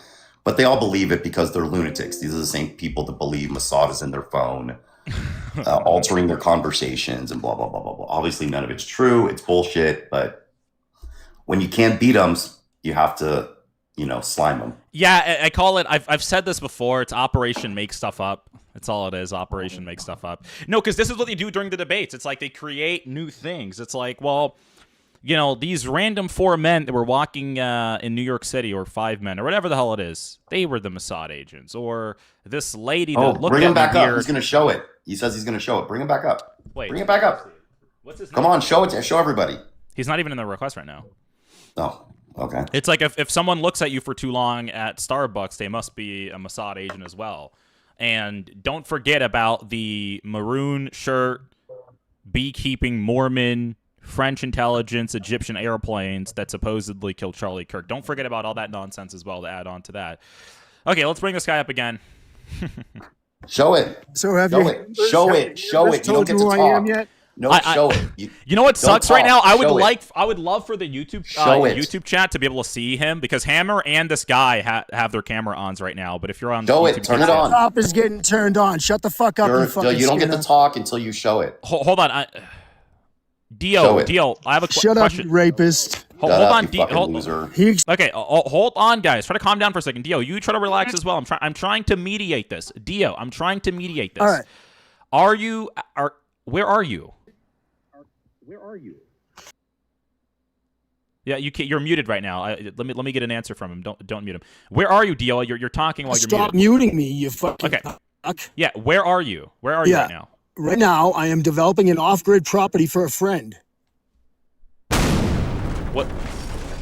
I live in a 2,700 square foot house on 10 acres in Boulder County, Colorado. Would you like to keep talking shit and using ad hominems, you fucking douchebags? Or would you like to have a conversation about facts? There was no ad hom. He asked you a question. I just show asked the you stuff. a question. Show the stuff. I answered the fucking question, you dumb fuck. I wasn't talking to you, you fucking rapist. Show it. Just show it. You're a fucking pedophile. Shut up. Show it. Show it. You exposed yourself in show public. Show it. You don't get to talk anymore. No more talking. Just show it. Okay, how about this? We're going to give you a whopping 30 seconds to show whatever evidence. Okay. We're going to give you about 30. I'm connecting to Starlink right now. All right. Getting this. Great. You don't need to talk to do that. You don't need to talk to do that. You don't need. Connecting right now. Good. Go. What is going on, dude? By the way, yeah, you got to show it. Go. Just show it. You have to drop him because you got a restriction. If you have an alt account, please join on it. What the fuck is going on, man? Like we have a random homeless dude who's like building what did he say he was building? An off-grid project? An off-grid property for a friend. Yeah, off-grid property for a friend. Another way of saying I'm homeless, and I'm again nothing against homeless people, but like, dude, you're homeless. Like, yeah, stop trying to lie about that. And you have that sort of homeless guy accent as well. Like, I don't even know what's going on with the guy. Did you see how sunken in his cheeks were? Like someone that's going through malnutrition. Okay. Not eating enough. This is what happens when you eat out of trash cans. You don't get enough nutrients, enough protein. Well, if that actually is the case, I don't know what he's doing arguing with people on TikTok Live, wasting more of his energy that he should be preserving right now.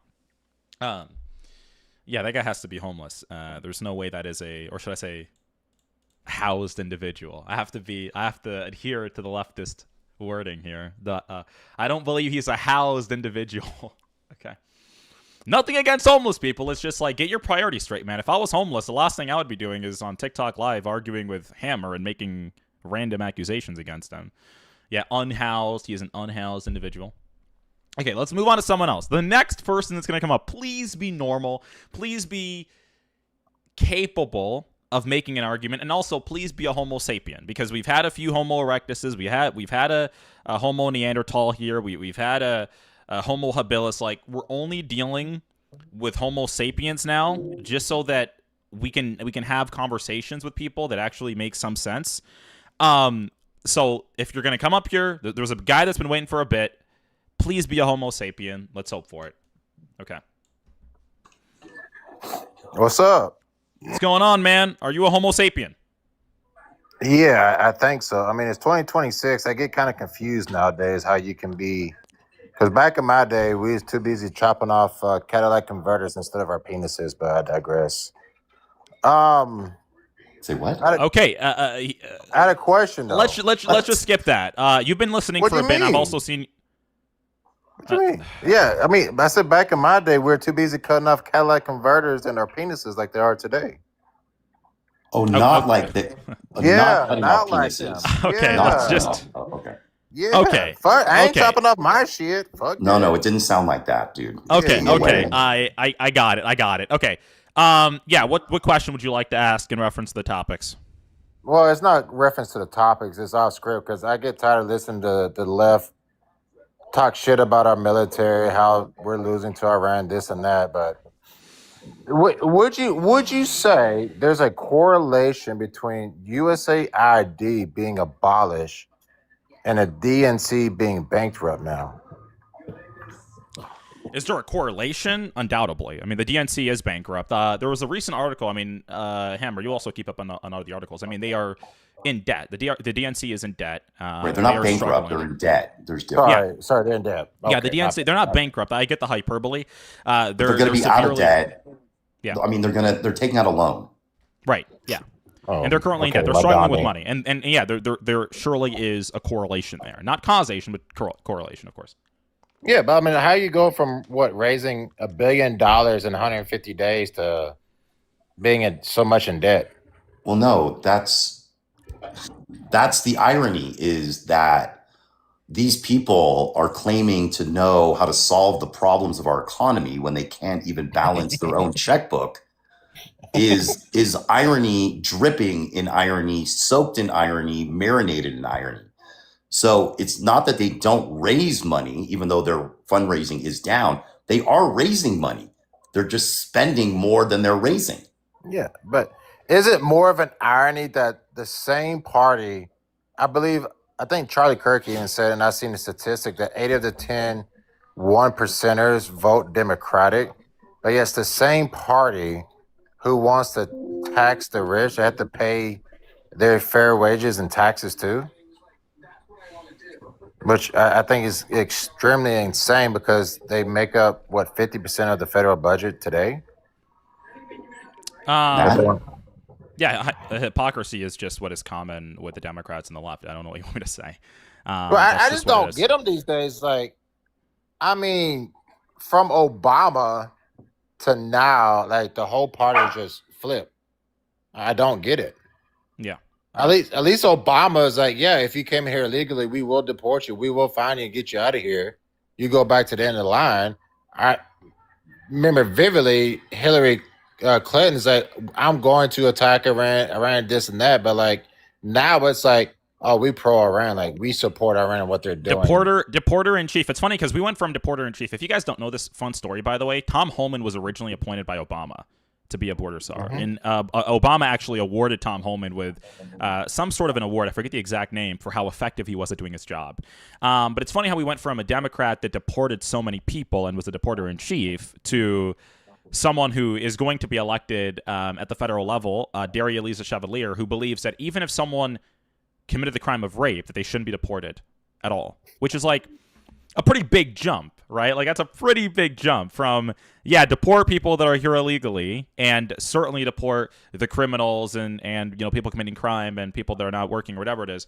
But even if someone rapes someone, we're not going to deport them because deporting people is imperialism or white supremacy or whatever. But yeah, dude, I'm not even worried about the Democratic Party anymore. I'm more worried about the DSA and the far left because they are actually the ones sort of gaining ground and momentum within the Democratic Party.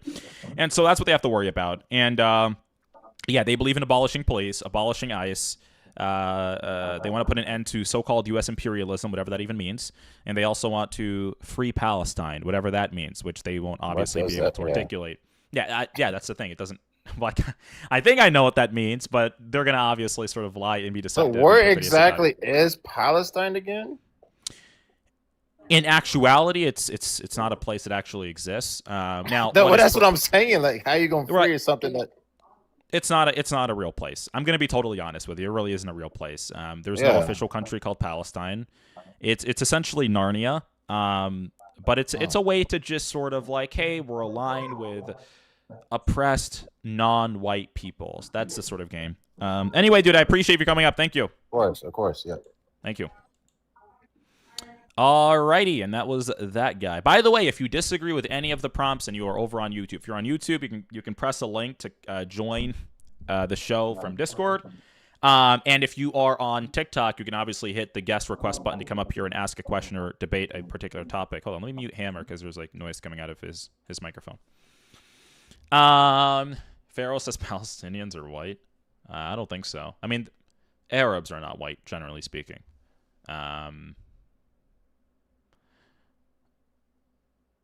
Trump supporters are traitors to the USA. Okay, sure, buddy.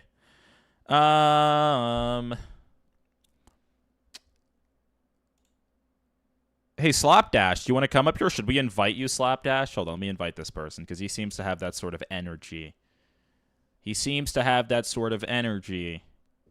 Where are you, Slapdash? Let me find you in as I'm scrolling through TikTok. Let me see if I can find you. Let's see. I don't even see you, dude. Interesting. You're talking a lot, but I don't see where you're at, man. And by the way, Hammer, you're muted. I muted you because you were making some background noise earlier. It's funny how they say prior to 1948. What about, like, during the Kingdom of Israel? What about under the Hasmonean dynasty? What about during the Roman times? Like, and by the way, even maps prior to 1948 said Israel or said Judea. And Palestina is obviously a colonial European term, but you guys know that. I don't know why we're pretending you don't, right? Like, you guys aren't, like, bright, but you guys at least know that as a fact.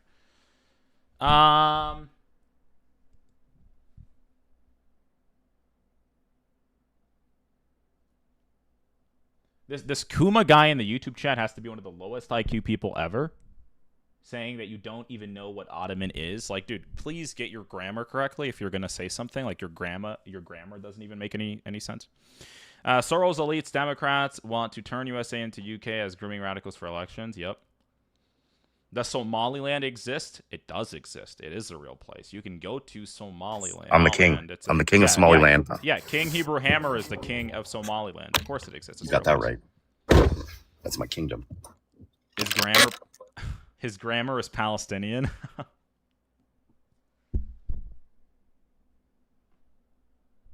Wait, are these two guys, like, debating themselves in the... I don't even know what they're doing. Are they debating themselves in the YouTube chat, or, like, what the hell is even going on with them? I don't even know. Is there Al Abid in Palestine? That's a good one. Human Shield? Haven't we dealt with this Human Shield guy before, Hammer? Does he ever make good points, or is he just, like, one of those people that just sort of whine? Is he one of those people that just, like, whine, or is he an actual debater? Let's give him a few seconds, but pro-pally debaters never tend to be the best, but... Hello? How are you? I don't remember most of these people. Oh, he's there. What's going on, man? Do you, Good. Mm-hmm. I want to remind you and remind King Hebrew that you guys are losing. APAC is losing. Every day, every month, every hour, every week, every year. Then why do you guys keep complaining? Complaining? If you guys are winning so much. If you guys are winning and APAC is losing, then why are you complaining so much? Great. I don't like APAC. But I don't like it. Forget whether or not you like it or don't. Hold on. Forget whether you like it or not. Hold on for a second. Forget whether you like it or not. If you guys are winning and APAC is losing, Then congratulations, but why are you complaining so much about it then? Yeah, because we want to free our country from the Zionist control. Hold on. What do you mean our country? How is AIPAC falling gonna? Oh, How is AIPAC doing badly gonna do that? Yeah, AIPAC is the lobby that control the politicians in the United States. You're not answering his question though. How would what does that have to do with Palestinians getting a state? How? It's very simple. Very simple. They provide our them country. with media. We need to free our country. Okay, sure. Go on, sir. Sorry. Yeah, AIPAC provide them with money. They Is this provide them with media. Are you guys listening or no? No, we're listening, sir. Go ahead, please. Yeah. You said how AIPAC Not control. really. You said how AIPAC control our government, right? That's your question? No, that wasn't the question. No, that's not the question. What was your question? Go ahead. Okay, he asked, and you can correct me if I'm wrong, Hammer, this may not be verbatim, but how would getting rid of AIPAC actually just generally improve the lives of everyday Americans? Yeah, because the taxes of American people is going to the foreign country, like $10 million every day. Like Egypt? Besides, I'm not finished. Like I'm not Jordan? finished. Please. Like Nigeria? I'm not finished. Like Ukraine? Okay, Please. yeah. Yes. Besides the How does wars AIPAC doing badly lead to a Palestinian state? What's wrong with those people? Those people, they don't allow the other people to speak. They always interrupt them. Go ahead, sir. If I'm saying something wrong, correct me after I finish, please. We are involved. I asked you a question. Oh my God. Hebrew, I think we have a bad connection. This guy. He's That's saying you have a bad possible, connection. but I asked you a question. Can you just answer it for me? Okay, hold on. What the hell? Okay. Human Shield. You're an American, correct? Yes, sir. What state do you live in, if you don't mind? Oklahoma. Okay. What Where are you? the What three? state you live? Florida. What are the Oh, three nice. branches of American government? The three branches of American government. Honestly, Right. I don't know. It's like you What? asking Okay, me since you're an American, what year was the Declaration of Independence? I don't know. Those questions, I don't know. Wait. I wanna free Wait. the American government from the Zionist Hold on for a second, brother. You came up here trying to tell us about a lobbying group in America and how you're American and how you want the you best don't for know that? Americans. You don't know that? Hold, You don't know brother, hold on. How we're all American and we need to free America, but you don't know the three branches of Absolutely, government. yes. You don't know the AIPAC. year of America's Declaration of Independence, but you're going to deal with AIPAC? You're going to deal with AIPAC, but you don't know. Yeah, because someone said it in the chat, man. No, I swear to God, no. I swear to God, no. You literally I swear know. to You God, when no. I first asked you the question, you said I don't know. Hey, listen, what time Abraham Lincoln was born? Okay, hold on. You said I don't Answer know. my question. What time Abraham Lincoln was born? Oh my And you deviating What to is different wrong with this fields. guy? Okay, changing the subject, I by don't the think way. you You're understand, changing- brother. So there was- I don't there was a think. vote- Hold on, there was a Hammer. vote Hold on, in Hammer. I don't think that a You're guy that changing can't the deal with subject. You're changing. Okay. I don't think that a guy that doesn't know the year or didn't know the year of the Declaration of Independence or doesn't know the three branches of government is going to be able to efficiently deal with a lobbying organization in America that he finds problematic. Call me crazy. Maybe I'm just crazy. Maybe I'm stupid. But I don't think you're the guy. And by the way, there's nothing really American about you. You don't sound American. You don't know the basic things about I America. have citizenship. Okay, well, that doesn't I mean have you're a- American, I have a though. passport. That doesn't mean you're American, though. So it's not a piece of paper. Obviously, it is just a piece of paper because it obviously doesn't mean you're American. Oh, Elon so Omar 300 and- Elon Hold on, Omar hold has on. an American passport. Doesn't mean she's an American. Plenty of people, dude. Let me tell you something. Plenty of people don't have an American passport, and they're more American than you are. Trust me on that. No, he is an American. Donald Trump knows the Declaration of Donald Trump knows the year of the Declaration of Independence. The 310 million American must know the Declaration of Independence Day. Must, like it's a must. Otherwise, Did you take this? Hold on. Yeah, did you take the citizenship test? There's a holiday. Bro, you changed There's Did the you a take holiday. Did you take the There's a citizenship holiday. test? You changing Matt, the there's subject. a holiday. Bro, we have a holiday July every year 4th. to celebrate the signing of the Declaration of Independence. There's a holiday, you know, the one with all the fireworks and the hot dogs and the cares beer. about this. We care Wait, about nobody our cares politicians, about how the they- celebration or the commemoration of the American Day of We care Independence? about our politicians being controlled by the Zionists. Who is we? Oh, by the Who way, are today, you, Lindsey sir? Graham, today, Lindsey Graham, they're supposed to put the Israeli flag on his coffin. Did you see that? Actually, no. I saw his coffin. Because he's fucking traitor, like you. Okay, you're actually. Oh, well, okay, you this work is for. actually. Okay, just calm down for a second, sir. You're gonna have like a heart attack like Cenk Uyghur. I saw his coffin, and it only had the American flag, no Israeli flag to be seen. Okay, brother, let me help you out. There's something. Okay, there's something called AI nowadays. You probably saw some guy make an AI image, but no, his casket was covered in the American flag because he was an American. Okay. Anyway, sir, let me ask you a question. Okay, let me ask you a question. I said they're supposed to put Israeli flag. They're supposed to put Israeli flag on his coffin. What is a verb? Because he cared about Israel like you do more than the American people. Because Israel control our government. The government. Hold on. But Israel controlled. Yeah, and Israel killed Julius Caesar. Israel killed Julius Caesar. Israel killed Alexander the Great. Israel killed everybody, right? And they're responsible for everything that's ever happened ever. Right. Everything that's ever happened ever. We get it. Right. Let me ask you. Is not working. Communism is not working. All the propaganda is not working. AIPAC is losing. And you guys going to witness. Can I ask you a question? They also sunk the Titanic. What day was Abraham Lincoln was? No, I'm not going to ask you that. No, I won't ask you that. But I do have another question for you. The problem in America right now is yeah, we know, sir. I do have a question for you. Zionist. Okay, I do have a question for you. What are your thoughts, though? Because listen, you mentioned Israel doing this and do you know what Israel? You know Israel killed Julius Caesar, correct? You're familiar with the story of Israel assassinating Julius Caesar. Well, who cares about that? I care about our politicians. No, but hold on. But do you agree? What the fuck? Brother, do you agree? Fuck? Hold on. I don't care about what's happening in the Middle East.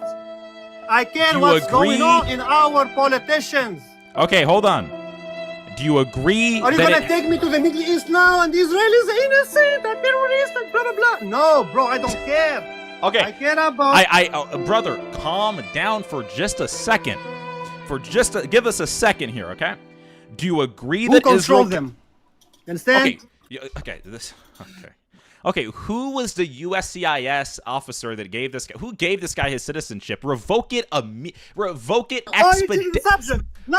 Okay, hold on. Revoke it expeditiously. This guy is not an American. Revoke that citizenship expeditiously if possible, okay? Anyway, let's sign a petition for that to happen. That's ridiculous. Okay, you have to answer my question. Are you changing the subject? You're changing the subject. They always do that. They always do that. They always... Brother, whoa. Distracting us from Israel is not going to work. Sharia law is not working. All the propaganda is not working. Bro, Israel is the real problem. You work for them, you work for AIPAC, and you guys are losing. I do work for AIPAC. That's true.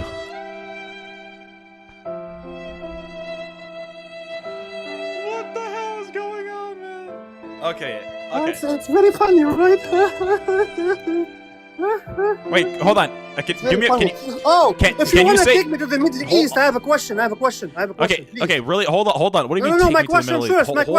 Tell me why Israel. Tell me why Israel bombed. Okay. Let me just read this. Sir, calm down for a second. Thank you, Jasmine, for the super chat over on YouTube. Matt, the way he just said Zionist needs to be clipped and used as a sound. Maybe I actually should clip it and use it as sound. Thank you for this suggestion, and also thank you for the super chat, Jasmine, over on YouTube. Okay, let's get back to this really quickly, okay? No, I have a quick question before I forget. Hold on. Before I get kicked. Hold on. No, I'm not going to kick you. I just want to ask you. Come on, be a real man now. Come on. I'm not going to kick you. I just want you to tell me why Israel bombed the synagogue. I don't want to kick you. I just want you to relax. Okay, then answer my question. Okay, just try relaxing. A very, very, very quick question. I haven't said anything in a while. I think when you have a voice like Mickey Mouse, calling someone else not being a man is a little silly, okay? You sound like Mickey Mouse, and Matt sounds like a man. So don't question his manhood. Maybe one day your balls will drop because and you have a real man voice. He doesn't have an answer. AIPAC, the Zionists. Can you tell me why? You sound like Mickey Mouse. You sound like Mickey Mouse. Okay, sir. Are you done? Okay, hold on. Pretend that I'm holding your hands. My question. Okay, sir, please, whatever you do, don't blow up. But just for a second. Oh, there you go. Okay, just calm down for just a second. Give us a breather. Give us a moment. Relax. Okay? And don't blow up. Whatever you do, do not blow up. Do not blow up. Just calm down. I just have one question for you. Are you scared, bro? You scared? Listen, I don't want to kick you, but I think the reason... You are scared. I don't want to kick you, but I think the reason... Okay. I don't want to kick you, but I think the reason why people kick you is because you don't let them ask one question. Listen, I will answer whatever question you have next. I want you to answer one very simple question that I've been trying to ask you for 10 minutes, and it's not a hard, complicated question. Are you ready? Nope, has nothing to do with you. Are you ready for it? Let's see. What are your thoughts on Candace Owens, or not on Candace Owens, what are your thoughts on Israel killing Julius Caesar in Rome? What are your thoughts on that? It recently just happened. What are your thoughts? I never heard about this. Israel killed who? Julius Caesar 2 days ago in Rome, in the Roman Senate. No, I never heard about this. But no, I'm sorry. But hold on. What are your thoughts? Hold on. What are your thoughts, though? I just told you about it. What are your thoughts on Israel killing Julius Caesar 2 days ago in Rome? Well, if Israel they always do assassinations. So you're not shocked.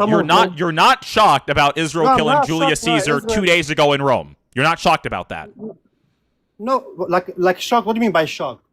Are you surprised? You have to hold on. Let me make it easier. Hold on. They kill journalists in live television. Yeah. What do you mean? Are you okay. Like Shireen Abu Akleh before October 7th? They killed her on live television with a sniper. Are you shocked? Why? Hold on, sir. Are you shocked? I'm not shocked. I'm not. I just want to hold it. Remember there. Relax. Hold on. Don't calm. Relax for just a moment. Are you shocked that Israel killed Julius Caesar in Rome 2 days ago? Just recently happened. No, I just told you I'm not shocked. No, okay. What do you think about that specific incident, though, happening? I think it's normal for the Mossad, for the Israel to do live assassination. That's normal to them. Sir, they did bigger than that. Sir, Julius Caesar. Sir, hold on. Julius Caesar. No. Julius Caesar died in 40. Well, the issue is that Julius Caesar died in 44 BC. Julius Caesar died in 44 BC. What are you talking about? 2 days ago in Rome. He died in 44 BC. Okay. So you gave me like an imaginary problem and you're saying, oh, look, Israel did that. Israel bombed a synagogue in Iran. Did you not know who Julius... Okay, holy fuck. Did you not know who Julius Caesar was? I don't really care. I don't care. Oh, Caesar, Julius Caesar, the King Caesar. He does sound like Mickey Mouse. Don't tell me I'm wrong. Listen to that. I don't care. I can't even go that high. So, Matt, my voice doesn't even go that high. Matt, what you did right now is like you gave me a BS and you say, what do you think about this BS? Right? Okay, now my question, are you ready? Are you ready? Are you scared? Yeah. You scared? Yeah. Okay. In the last 2 months, Israel bombed a synagogue in Iran. Why they did that? Okay, hold on. Let me just really quickly Let me answer repeat the question. Oh. Are you ready? Israel bombed a synagogue and killed some Jews in Iran. Why?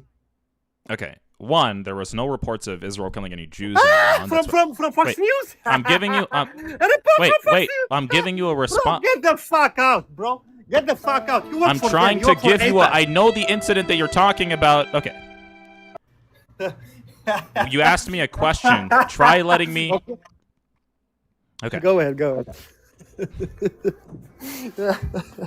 He doesn't have an answer. He doesn't know why. Are you a homo sapien?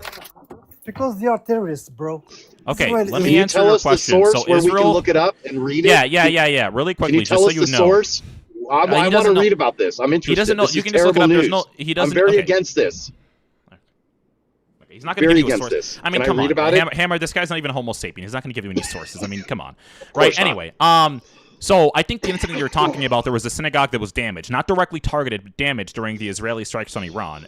Everyone knows that Israel's the Jewish state that is obviously not against Jews themselves. So yeah, that would have been a collateral damage, obviously, in war, which happens, right? It's horrible that it happened, but it happens, right? But the fact that you know Israel is the Jewish state already kind of tells you that it obviously was not intentional, that they were trying to target Jews already in Iran, right? Because why would the Jewish state do that? So yeah, it was an unfortunate event of collateral damage in war, but I never heard of any Jew dying because of the incident. That's bad. Now let me ask you a question. Do you think that Hamas launching the second largest terrorist attack in the 21st century and kidnapping babies and strangling them and shooting 365 people to death at a music festival, do you think that was bad? Come back to TikTok. Don't leave. Do you think that was bad? Would you mind coming back and trying to answer this question? Hello?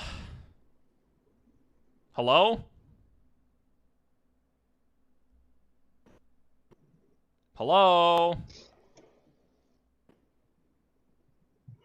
Okay, now he's just not here. Now he's just not here. Okay, let's move on to the next person, okay? He's smashing falafels. There are some Jews in Iran, actually. Yes, guys, believe it or not, there are some Jews still in Iran. 10,000. Yeah, there are still some. Okay, let's move on to the next person. I think I've had this guy up here before, but it's really kind of slow with him. But all right. What's going on, Shaban? Oh, hey, what's up, Matt? What's going on, man?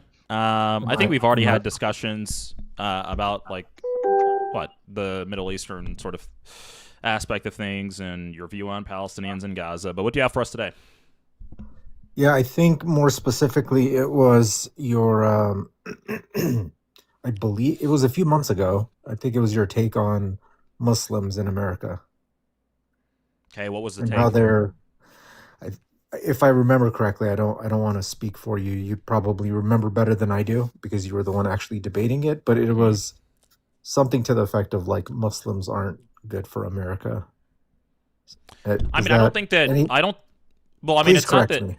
Yeah, I don't think that mass Islamic migration is beneficial for American society. That is my position personally. Yeah. Well, I agree with your position, actually. I don't know if that was the same position. But anyway, I'm not here for that.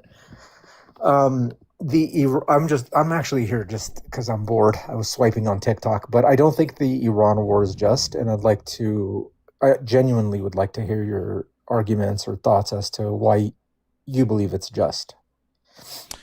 I mean, yeah. I'm not so interested in. I apologize. I don't mean to cut you off. There may be a delay.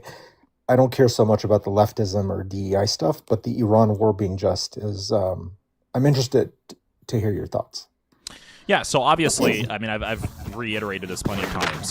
The IRGC specifically has been an enemy of America since their inception. Since 1979, kidnapping 66 Americans and holding them hostage for over 400 days, storming the U.S. Embassy, killing over 240 Americans in Beirut in 1983 by arming and giving intelligence to Hezbollah to conduct it during the Beirut barracks bombing.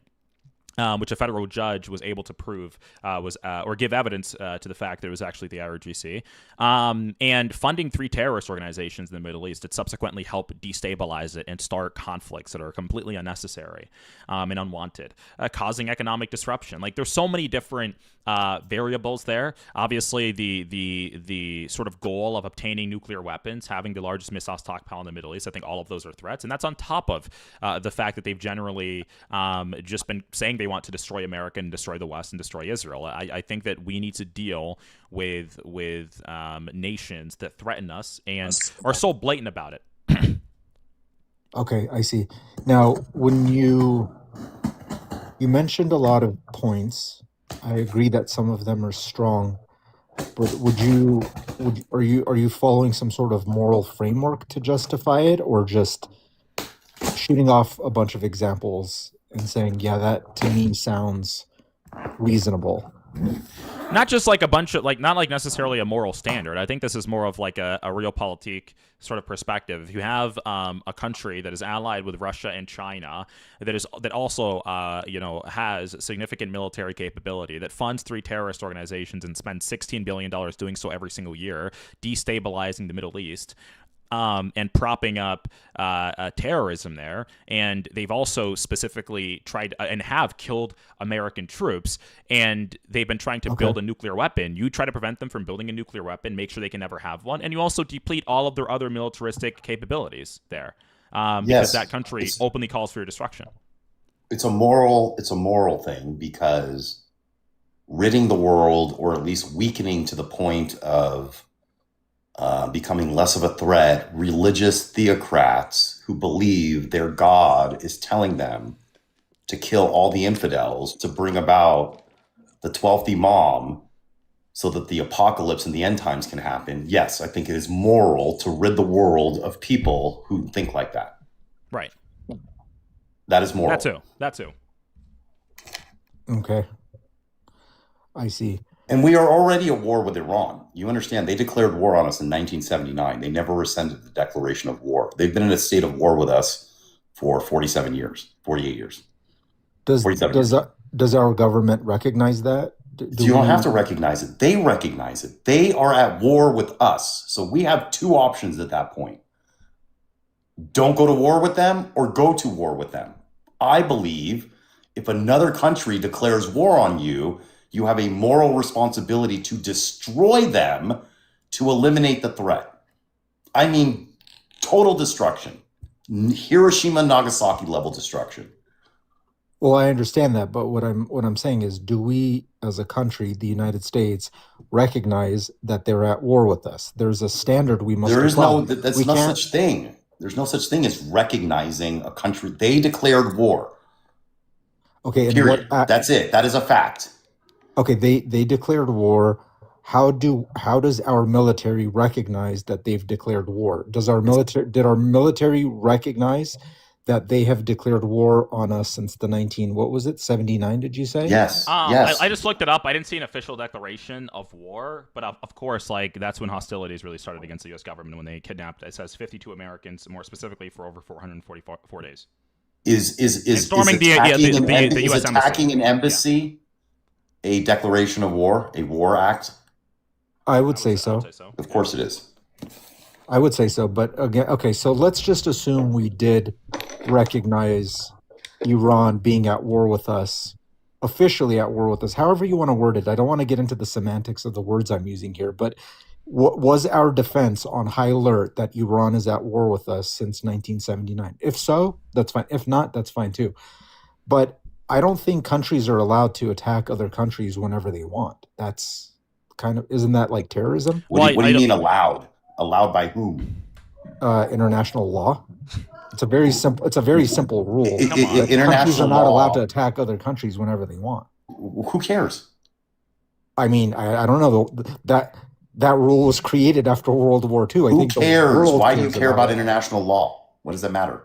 I think the world recognizes that. It came into effect after World War II. Do the people who constantly violate international law, do they recognize it? Because they're violating it all the time. For example, funding terror groups, launching missiles at neighboring Arab countries that have nothing to do with the war, blocking off the Strait of Hormuz, an international waterway, and threatening to charge tolls. Do you think Iran cares about international law? Good point. Well, King, just to center it back on this idea of a just war, if we are that's a moral qualifier, not a legal qualifier. Let's center it back on the morality.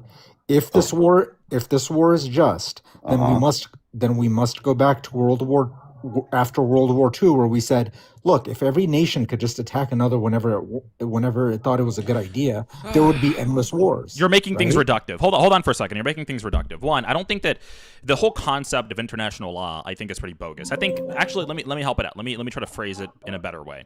I think the concept may sound great for people, like, oh, we have these international principles that people are going to follow. The issue with international law is it doesn't actually apply to large countries with large militaristic capabilities and significant influence. When you see coalitions form that is supposedly under the UN, it particularly does. No, it doesn't. Name a single prominent Western leader of a prominent country that has had an ICC warrant out for them that has been enforced. Name a single one. Putin went to Mongolia. They're an ICC signatory country, and they didn't arrest Putin. What happened with that? That's not the point. Saying international law does not apply to powerful nations is. It doesn't apply because a law. You need an enforcement mechanism. A law without enforcement is words on a paper. Right, exactly. Like for example, no, hold on. No. For example, no. I don't think you understand. This is let me make it simpler for you.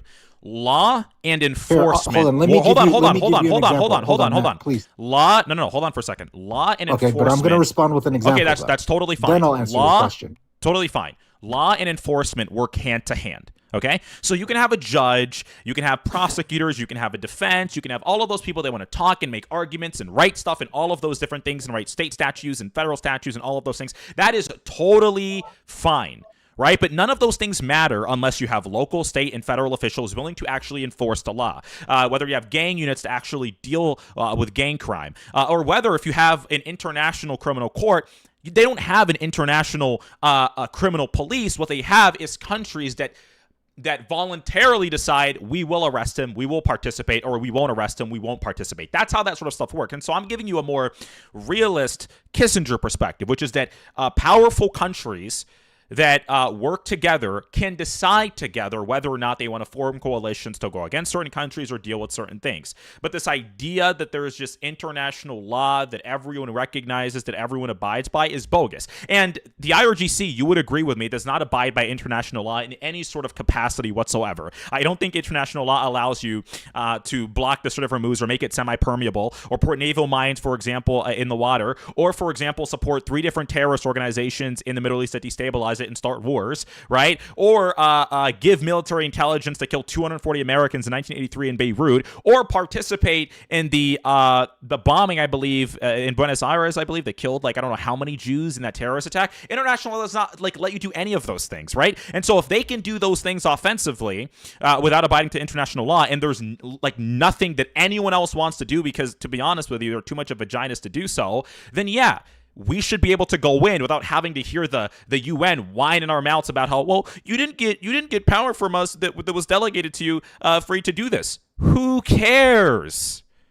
We are the world police. Indeed, we can dictate what does and doesn't happen. If anyone wants to stop us, please do, because no one was stopping Iran. No one stopped Iran, right? Okay, well, yeah, I agree. Until we jumped in. I agree with what you're saying if you're to take the Henry Kissinger realpolitik perspective. That's fair. But if we're going to use something like international law, where you have to have reasons to attack another country, I'd like to discuss those reasons. But it sounds like that's out the window. We gave out reasons. We gave reasons. Hang on. Because we gave reasons. You just might not agree with them. Wait, but we gave reasons. Respectfully, I listened. Yeah, go ahead. Go ahead. Reasons, though. No, let's let him finish, but we did give him reasons. Go on. Sure. I'll continue to listen. Not to argue you off your position, to make sure mine is heard, simply. You won't argue me off, man. That's okay. So my thing is if we're not going to follow international law and say that, look, if another country attacks you, you have the right to defend yourself, or something like that, then what are we applying? And then should we be upset at another country for applying their own such standards of what they consider realpolitik, which may be Sharia law? Then we can't, right? No, let them do that. No, let them do that. Policy. Wait. Yeah, Sharia law is not foreign policy. Has to do with foreign policy. Sharia law is internal domestic governance. It's not the same thing at all. And by the way, I'm a geopolitical realist. Do you think America care? We have to wrap up the stream because it's hitting the 2-hour mark pretty soon. By the way, Z Justice, thank you for all the gifts on TikTok. Just so people can really understand what we're talking about here. I don't care that there's Sharia law in Afghanistan. I think it's negative. I think the women don't like it, right? I think it's a exhausting and pathetic way to live, to have women dressed up as beekeepers, right? But they can have that in their country if they want. I'm not saying Saudi Arabia. I'm going to be. Hold on. I don't care. I don't care that Saudi Arabia is a monarchy. It can remain a monarchy for as long as they want, right? As long as we have good economic cooperation and we have a bilateral investment and we can sell weapons to them and make money, and the American manufacturing companies are doing well and Americans are doing well and they're making money, that's totally fine with me. People can culturally exist as they are as long as they're not geopolitically negatively affecting us. If we're going to talk about importing those people, that's a conversation about immigration and vetting, and that's a separate conversation, right? Sharia law is not foreign policy. That is domestic policy. When people are talking about being afraid of Sharia law, they're talking about... Actually, no. When we're talking about Sharia law, we're talking about should we import people that agree with Sharia law that domestically erode the current institutions and erect a separate one. That's what we're talking about when we're afraid of Sharia law.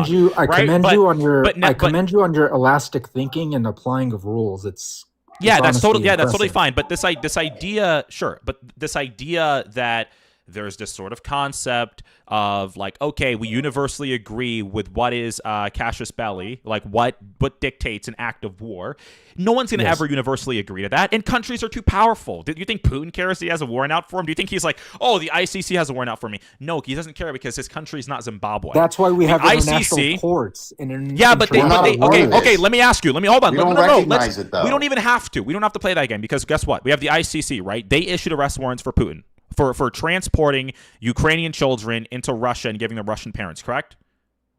I take your word for it. Go on. Okay, sure. Is Mongolia a country that is a signatory to the ICC? Yes. Okay, perfect.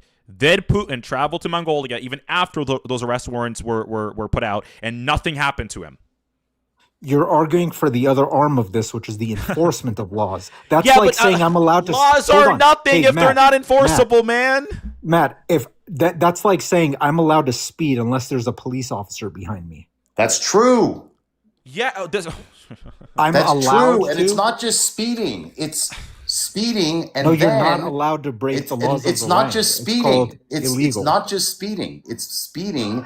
Then a punishment, a consequence, a fine, having to go to that stupid driving class, whatever. Or being caught by like a camera. What would happen? What would happen? The law is independent. If you were speeding and the cop pulled you over, King, you know this very well. You probably know some lawyers. No. The law is the law. Listen to my scenario. The enforcement of the law depends on resources given. Why don't you listen to my scenario first? Oh, I will. Cop pulls you over. Hey, sir, you were going 75 in a 45. I'm sorry, officer. I guess I was speeding. Yeah, you were, but I don't give a shit. Go ahead. I'm not writing you a ticket. Do you think you would stop speeding? What does that have to do with it? Because that's the enforcement part of it. That's the enforcement part. If you're asking us whether if you're asking us whether we think Putin's if you're asking us whether we think Putin's like actions are ethical, of course we don't. We think it's disgraceful. We think it's evil. But we have to. I never said that. I believe the perspective. Well, this is the thing. We have to stop infantilizing geopolitics and trying to act as if we are liberal white women with blue hair. No, you're moving the goalpost from my argument. No, I'm not moving the goalpost. I'm just saying that like the way you're trying to talk about geopolitics, it's like you're trying to animate it. You're trying to baby it. No, I'm not. It's not this whole baby thing where it's like, well, you shouldn't do it even if no one's going to catch you or no one's going to enforce you. We get that. But guess what? Putin doesn't really give a shit. Right? Khomeini, when he was alive, he didn't really give a shit if you were going to call him evil or bad or because he said he doesn't care. What does that have to do with what I said? Because we're not in a lesbian I'm not poetry your average class. Low IQ, 79 IQ person up here, by the way. No, the point is that a law is simply words on a paper. That's all it is. Yeah, exactly. It is against the law to, let's you and I write a law together. It is against the law to spit on the sidewalk. Okay? Sure. You've just written a law. Sure. Okay? It is now against the law. I walk down the street, I spit on the sidewalk. Sure. If no one is willing to enforce that law, it's not really a law. It's just words. Enforcement is part of the law. You can make anything you want against the law. If you're not willing to enforce it, then it doesn't matter. That's what materially. I'm not saying ethics don't matter, but I'm saying that you have to be able to enforce things on a geopolitical level. Ethics. And if you can't, yes, but this is the thing. We can't look at it from a lesbian poetry perspective where it's just ethics, right? The way that we and the reason why I say this is because these are real countries, real people, real religions. Right? Countries aren't machines. They're living things. They're institutions held together from centuries of, or even millennia, maybe a millennia of culture, traditions and customs. If you actually want to materially change things, you can't just do, well, Putin is doing this evil thing, we can call it condemnable. Everyone knows it's condemnable. The action, the real conversation is, how do we handle these things? Okay, not every country is going to abide by international law, especially not Iran, or really not every country applies it perfectly. Some countries don't abide by it at all. What do countries that do want to abide by it do? Do they have to abide by it fully and put themselves to the detriment? Does a law really apply if it's only super selective? Like, these are all real conversations. There's no valid argument, none, to the concept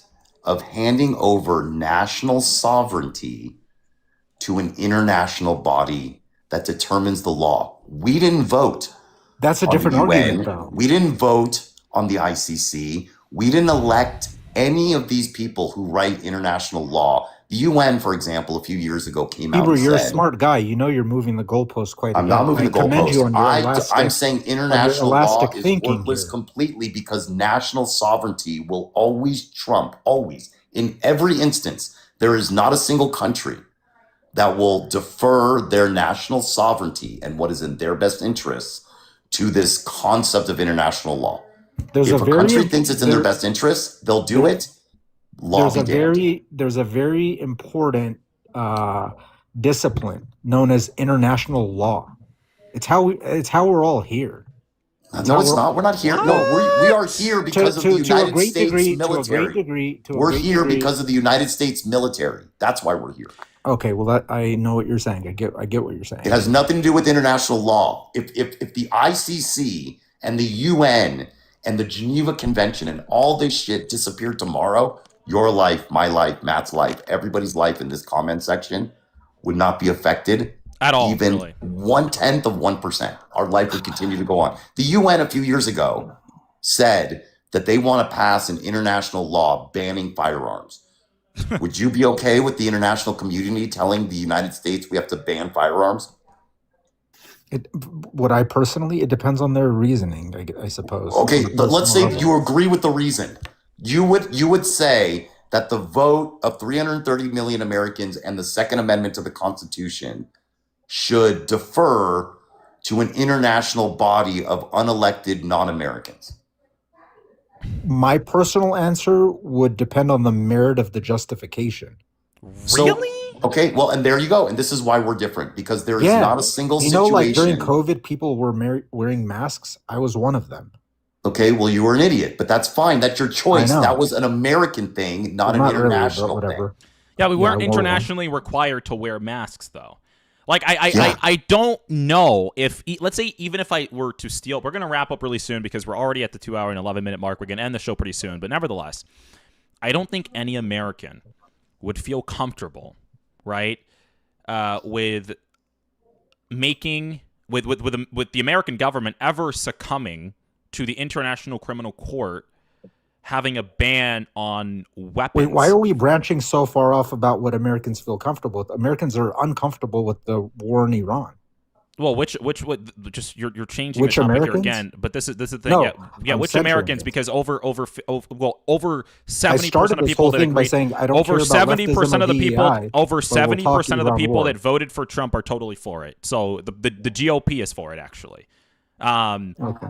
But nevertheless, yeah, you would actually confer the powers to potentially erode the Second Amendment to the ICC and instead of like the actual amendment process.